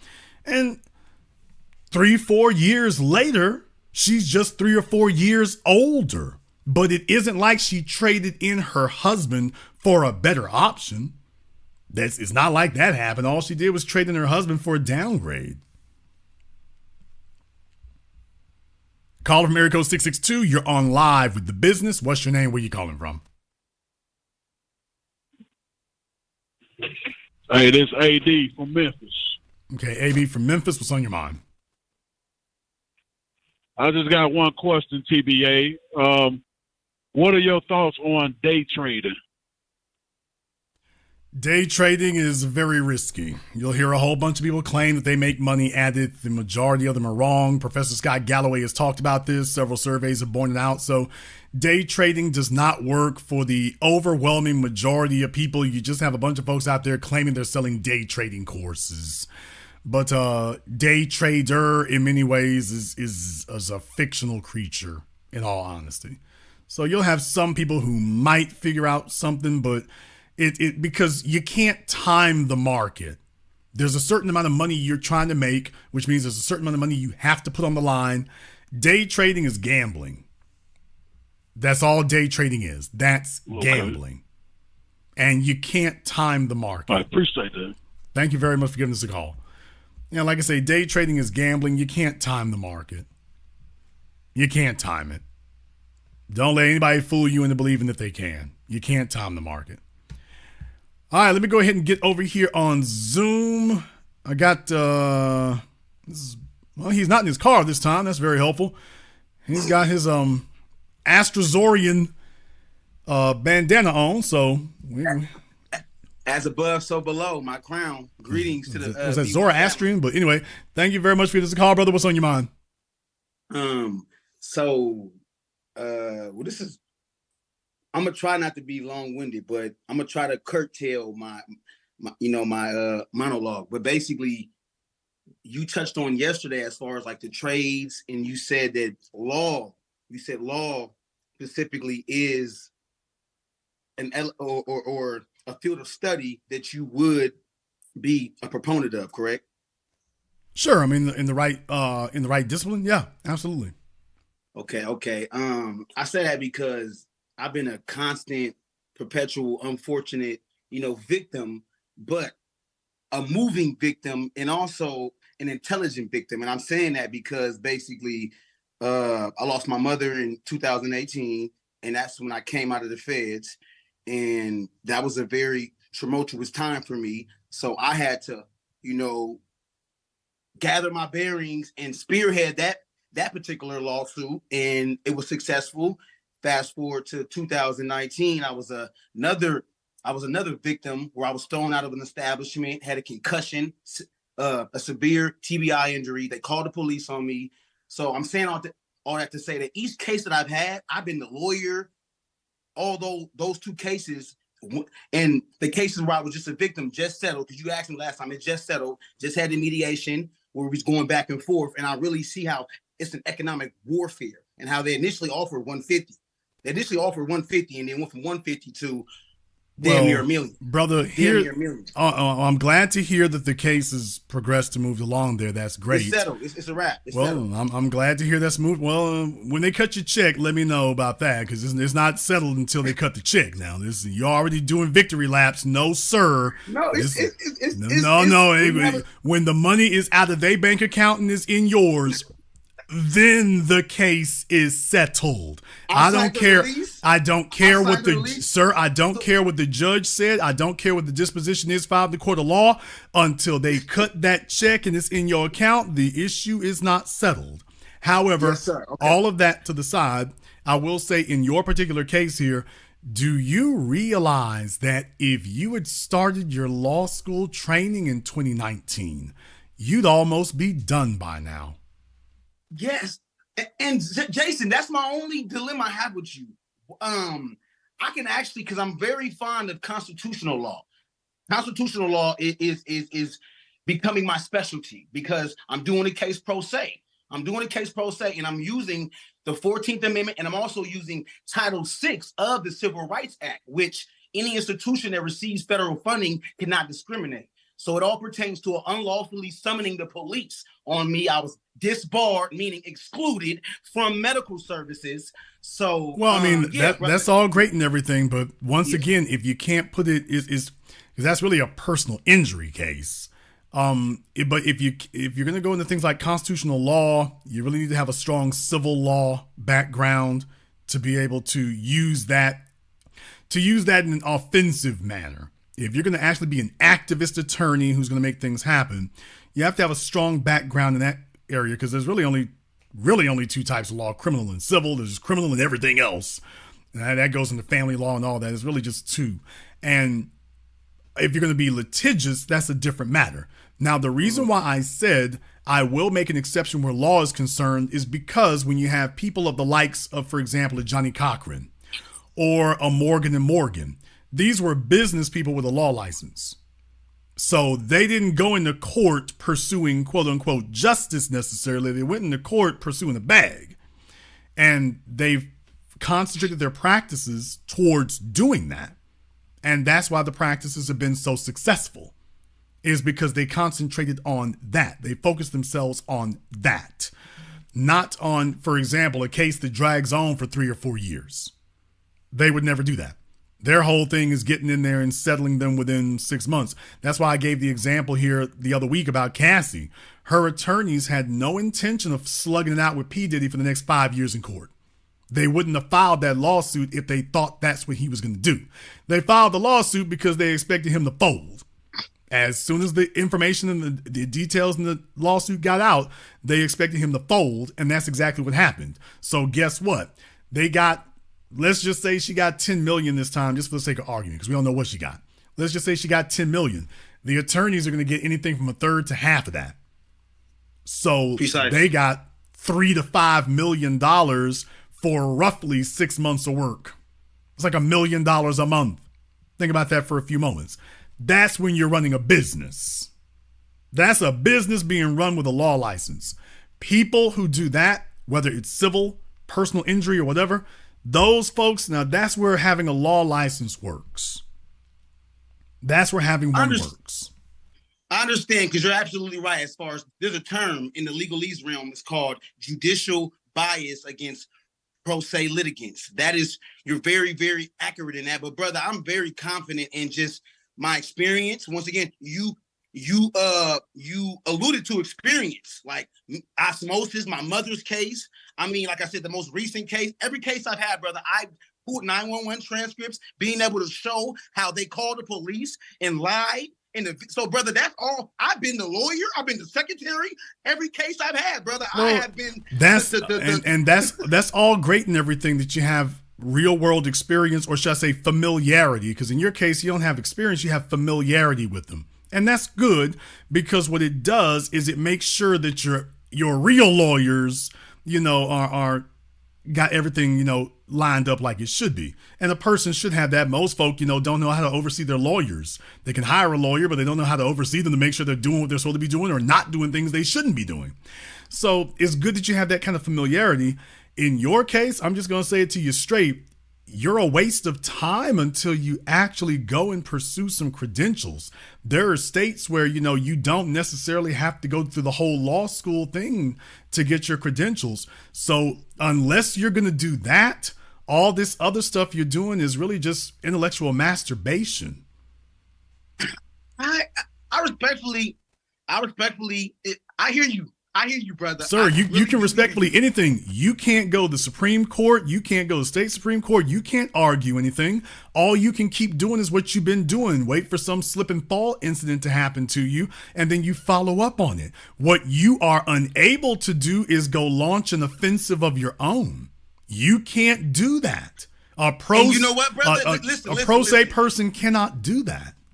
When this pro se case that I'm doing, that I'm highly confident in, brother. I'm highly confident. Even my lawyer on my most current case, he said, Mr. Willis, I don't know constitutional law. He said, that's your team. Brother, I don't want to say I've mastered it, but I've studied the Constitution, I've studied the Bill of Rights, and I've looked at my case, brother. When you get a bar to certify that, then we can take it seriously. So when I topple this case, when I win this case, this is really going to Okay, let me say this again.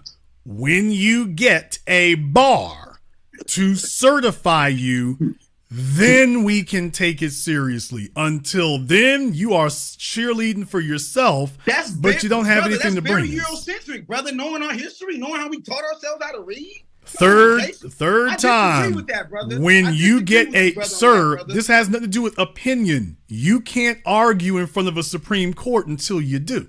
Brother, this case is, case in point. When it comes to civil rights cases, because my case I'm doing pro se, it's a civil rights case. But you can't go without an attorney. Listen, brother, just listen. When it comes to the preponderance of evidence, as long as the evidence is 50%, but you can't go without an attorney. Okay, brother. I'm gonna prove you wrong, brother. And then that's all I'm gonna say. And I'm still gonna allocate some funds. I'm glad to hear that, but you will still need to have, at best, you're gonna have to have an attorney be your wingman on it. And what I'm saying is, with the exhaustive amount of time that you've dedicated to all this, you're actually losing money now. And I'm not. Sir, I'm not, brother. Sir, just be quiet and listen. You're actually losing money and wasting time right now. Jason, why do you say that? Because if you would actually stop bull jiving around with this damn slip and fall stuff you're doing and actually dedicate yourself to mastering these things on your own, you could have actually filed a case for not just yourself, but you and 5 other people. Under similar circumstances, you could file the case. You could file a case for yourself and 5 other people, and you'd have been making money off of all 6 of y'all. not just yourself. So when I say you are actually losing money doing this the way you're doing it, I meant what I said. Because the only person you're pursuing right now is for yourself. By the way, if you had some real credentials, you could have 6 other people and that you file cases for, and you'd be getting money off of all 6 or 7 of y'all. Right now, you're only working one case for yourself. Think about how much, if you can do that for you, what would the multiplier effect be if you could do that for 6 other people at the same time? That's the money you've left on the table. Understood. So as when you get to a bar, then we'll be able to take you more seriously. Until then, congratulations on your case and cheerleading for it. But boy, if you ever got serious, I can only wonder where you'd be. I'm definitely serious. Like I said, they've already been served in the Sir, in when the civil you rights go violation. to get some credentials, then you will be serious. Wow. So I have to be bestowed with by Sir, you can't help the rest of us until you do. Wow. No, okay. That's the point I just made to you 2 minutes ago. The only person you can do anything for right now is you. Them other 6 or 7 people, you can't do a damn thing for any of them because you have to have a lawyer to saddle you also. If you actually got into a position where you could do these cases yourself, you'd be able to get all the money you're supposed to be getting and then get a third to half of the money for other people simply doing the exact same thing you're doing for yourself now. That's exactly why I'm doing, brother. I've spoken to lawyers and they told me I have a case, but that's why I'm doing this pro se. Okay, no more third or 40%. Sir, It goes to trial. Look, when you get some credentials, you can do it for other people. Understood. Okay. I'll leave it at that. That's the part we need you at, is the ability to do it for other people. When you get to that point, that's all this grudge you got against the judicial system. When you get to a point of being able to do that, that's when you can exact some real vengeance. Thank you very much for giving us a call tonight.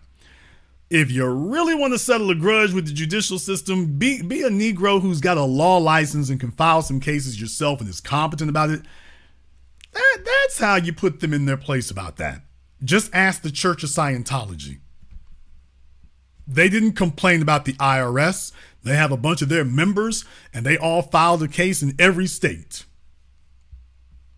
And the IRS has never bothered them again. Caller from area code 206, you're on live with The Business. What's your name? Where you calling from?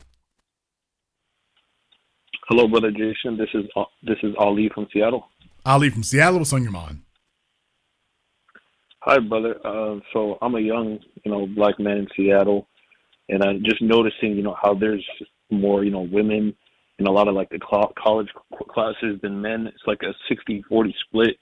What do you think about like the future in terms of like men being less competitive and like the whole like situation and the whole like change of like the dynamics and how that's going to affect like the future of America?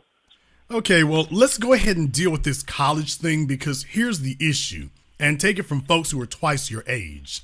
All this talk about college is overrated, grossly overrated. Okay. The richest people in the world did not get where they are because of a college degree. Not Elon Musk, not Jeff Bezos, not Warren Buffett, not Mark Zuckerberg. You're talking about Bill Gates. You're talking about dropouts. So college, in most cases, for what you all are thinking about and the way they try to fling that in your face, is overrated. Now, let's go to the next step. I know a number of female attorneys in their 40s. You all have seen them. If you've been watching me here on The Business now for the last half of a decade, you've seen some of them who have shown up on my program here. Okay, all of them are in their 40s and they still got student loan debt. Now, they are attorneys, they're practicing attorneys, and they still have student loan debt. So much for college. Females make up the overwhelming majority of student loan debt. So all they're doing is regaling you about how many students went in the classroom. What they don't do is follow up with you to talk about, by the way, what happened after they left. Because there's where the story stops being so rosy. They don't ever want to talk to you about that part. They just want to wag their finger in your face about, oh, there's more girls in college, when they're not telling you, by the way, and it's a waste of time. They didn't tell you that. And they won't tell you that because they're trying to make some sort of social point against you and one up you, and they're not dealing with actual solid numbers. The bottom line is that still to this day, right now, that's why I was showing you guys this here before. Still right now, men out-earn women dramatically. The college degree is not going to make up for your lack of skill level, competence, or access. It's not going to make up for that. And if all you're going to do is sit up here and count students in the classroom, what I'm saying is we got plenty of black folk in the classroom there too. Plenty of black females. How'd that work out over the last 25 years? How's that worked out? So this is not about scoring political points and making slogans. Let's talk about what were the results. And the result is $1 trillion in student loan debt that they can't pay. Because they could get into school, they just couldn't get into the job or the career that was supposed to pay for all this.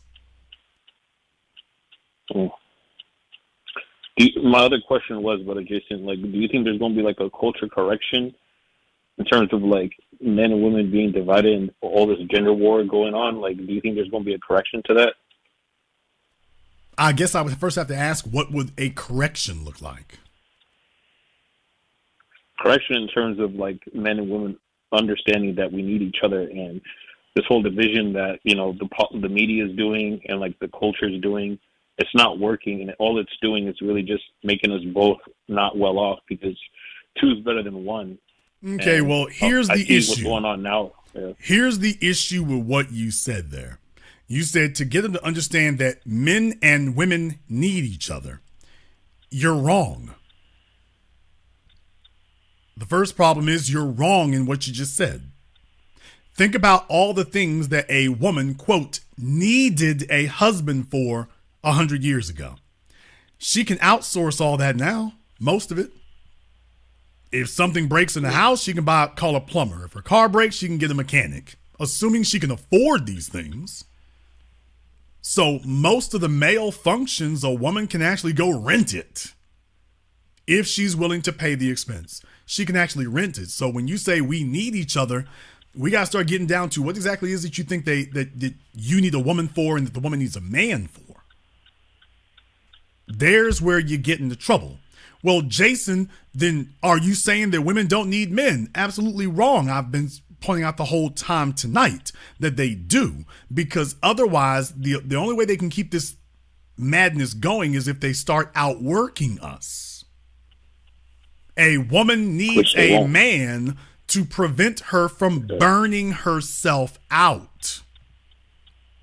That's not something she can rent, outsource, or anything else. Remember, paying for all these rent-a-men is a product of her income. So as long as she's willing to work 60 hours a week, she can still afford the mechanic, the occasional mechanic and plumbing and all these rent-a-men. But you're going to burn yourself out in the meantime. So yeah, you need a man to prevent you from burning yourself out. You need a man to prevent you from masculinizing yourself. You need a man to prevent you from overextending yourself. You need a man to prevent you from engaging in material therapy, which you're doing to try to de-stress. Now you racked up a bunch of credit card debt on consumer goods because you're stressed out over trying to be man and woman at the same time. You need a man who excels. You need a man who is a winner so you can stop running around trying to pretend to be a winner. So a woman needs a man who can excel. What men have to understand is that the definition of excelling is different today than it was 50 years ago, 30 years ago, 20 years ago. The definition is different. So what women, quote unquote, need us for today, we can't rely on a code of honor and an honor system that the women won't just go get a mechanic and a plumber. You can't rely on that any more than the females can rely on you not to go buy some sex or go trick off for it. They can't depend on men not to do that. So the men are going to have to bring the women the definition of excelling is changed for men and women, and the men are going to have to bring the women something that they can't get, and the women are going to have to bring the men something that they can't get. But it's going to be a higher quality of those attributes. It's not going to be the same thing it was before. So no, we're not going back to where we were. We passed that. You got corporations and government policy that is shoring this thing up and giving women access to these avenues, you're not going to turn that one backwards. Okay. But there's one thing that will not change is your ability to outwork her, out-earn her, and out-competence her. And now that's something she needs. That's something the plumber can't do and the mechanic can't handle. I see. So the solution you would say is just being overly competitive and just pretty much outworking like previous generations of men and just, understanding we're in a new reality now. What was good enough for your grandfather to be competitive is not good enough for you. Now, you can dislike it. You can say it's unfair. You can call it whatever you want to. What was good enough for him, what satisfied your grandmother, is not what satisfies the females out here today. And trying to badger them and bludgeon them into accepting what your grandmother had, what I'm saying is they'll settle into it, but you can't come in the door with that. You're going to have to lead. Gotcha. Once again, you can't come in the door telling her that she's wrong. You're going to have to come in, addressing her self-interest. The easiest way to get what you want is by showing the other person that you're the easiest path to getting what they want. So if you want women to listen, you need to show them that, hey, I'm the easiest path to you, ma'am, getting what you want. So if I get what I want, I'm the easiest path to you getting what you want. And what does a woman want? Women want to not work. Now, if you force them, they will. But ultimately, they do not want to work. But you're not going to just walk them into that.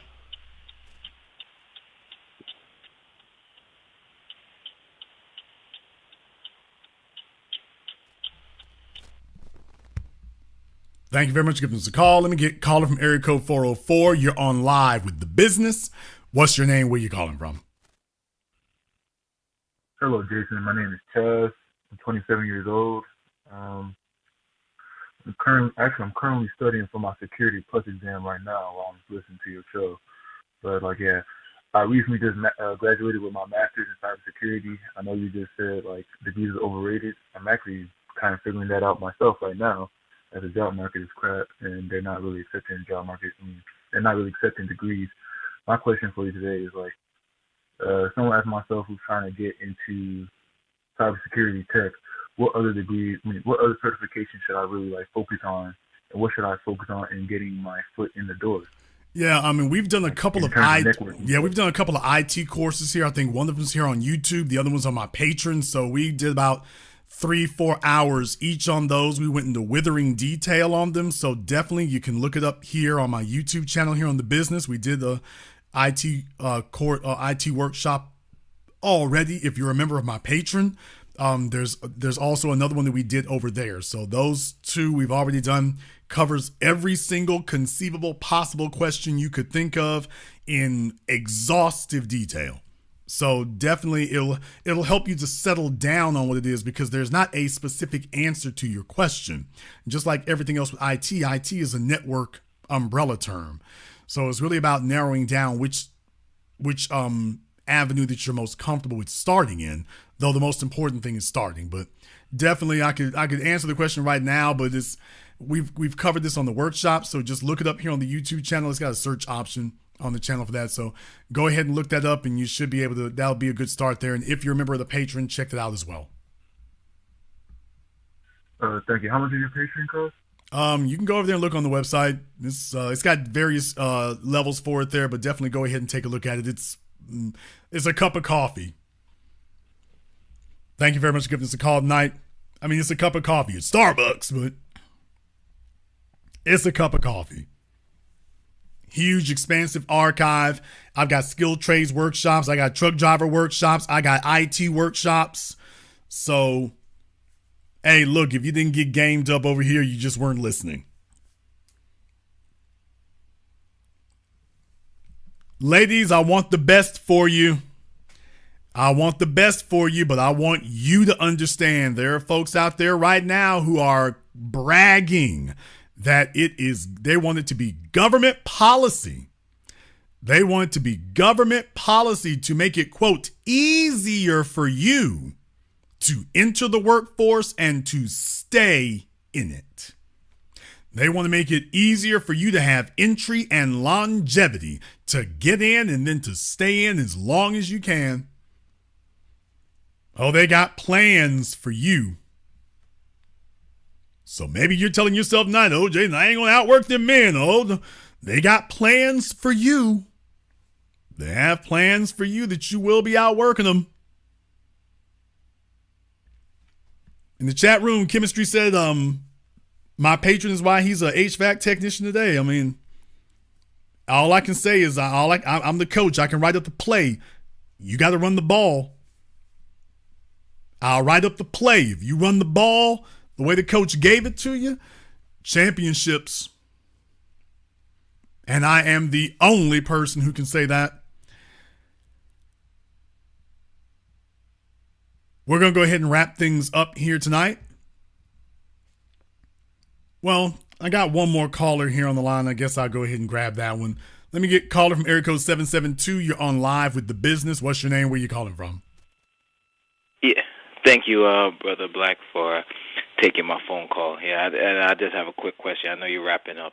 I was calling at the end. A quick question is, what is your opinion on these? I'm seeing for like every 5 to 3 men I see at a construction site now, I'm seeing one woman.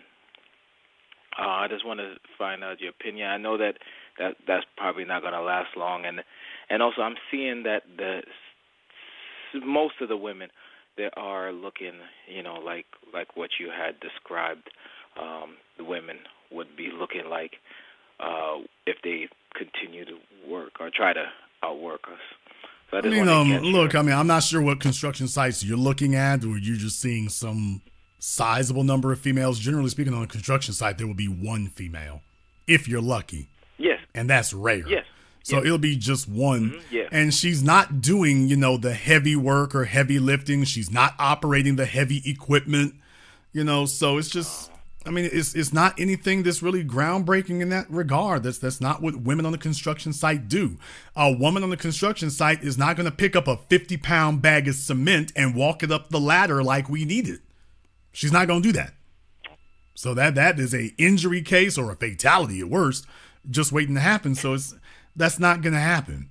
Somebody in the chat room said they'll be holding the stop signs or holding the flags. It's not going to be. There's not anything of tremendous consequence going on there. If you did, people would be getting hurt and injured. And I'm talking about the male coworkers. You sit up here and want to pick up, a bunch of rebar. You can't have a weak link on the chain. Gravity is gravity.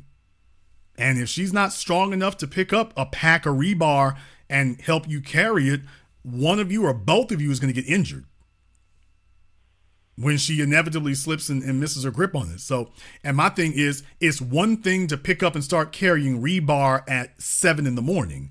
Is she still able to carry it just as well by 4 p.m? After 7 or 8 hours of picking up rebar, is she still good to go? And in July in Louisiana, it's a different thing when you say that. So, like I say, we've always had women on the construction sites. We've always had that. That's not new. The question is, okay, what is she doing?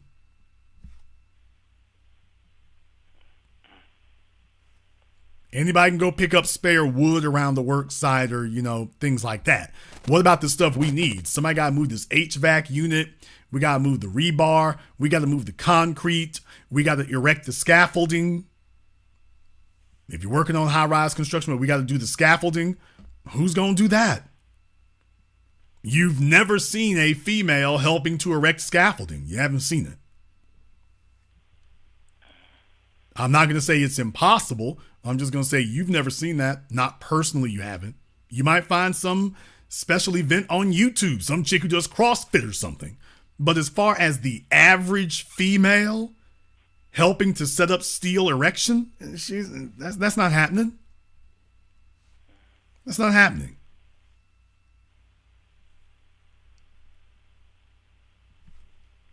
All right. Thank you very much for giving us a call. No offense. Like I say, if I took all the females in here and told them, all right, ladies, tomorrow morning, y'all are going to be picking up 50-pound bags of cement between the hours of 7:30 and 9:30 a.m. So get you a good dinner tonight and get you plenty of rest. I need you up at 6:30. Every female up in here be talking about lie. Boy, you see me waking them up? All you will hear is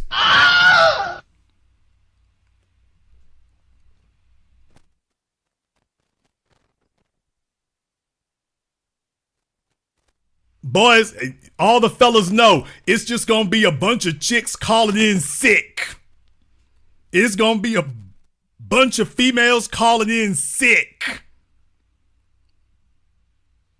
They're gonna be calling in sick everywhere.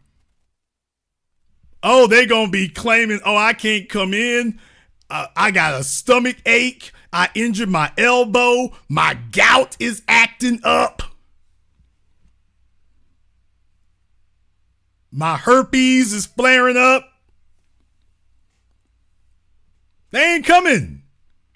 They all going to call in sick in mass. Brother, let me tell you right now, they're going to go back to the temp office and say, look, you got to give me another schedule somewhere. You got to give me another one. I can't do this. I ain't going to have it. Y'all remember the movie Cool Runnings? Remember the movie Cool Runnings with John Candy with the Jamaican bobsled team? He got to the airport. He's walking out of the airport into a snowstorm. Remember that? John Candy, the white man's walking out into the snowstorm. The camera's following him as he walks out into the snowstorm, and then it turns back around and shows the whole bobsled team stopped at the door. They're like, wait a minute. Hey! It looks like a powdered sugar factory out there. What is y'all doing? I'm not going out in that. I hope they're holding the Olympics here at the airport because we ain't getting out there.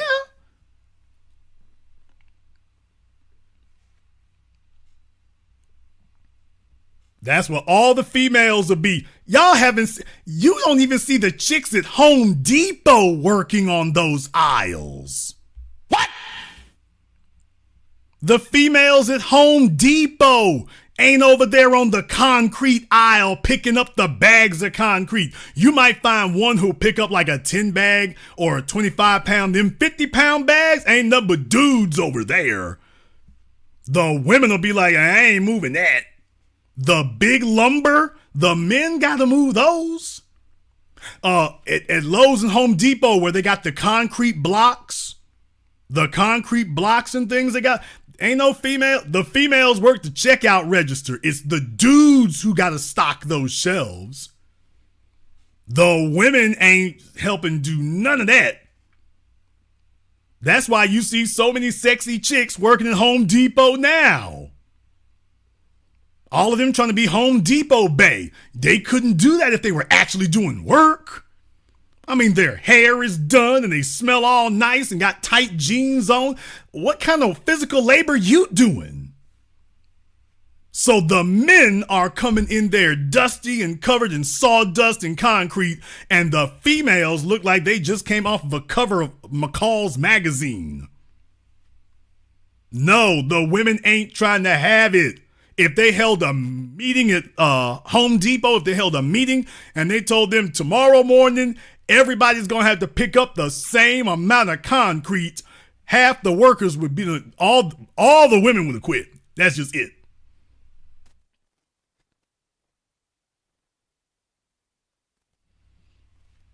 The women going to be filing workers' comp claims before they even left the house.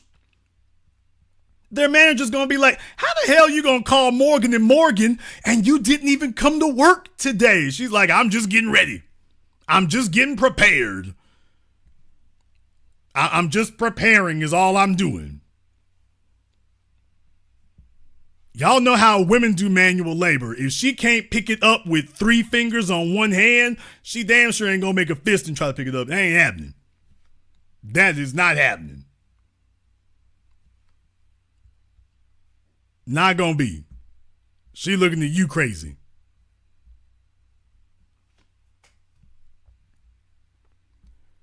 We're going to go ahead and wrap things up here tonight. If you are new here to the business, welcome to the program that all your favorite YouTubers love to hate watch. Click that red subscribe button. Click that yellow notification bell. Join us each and every time that we're here.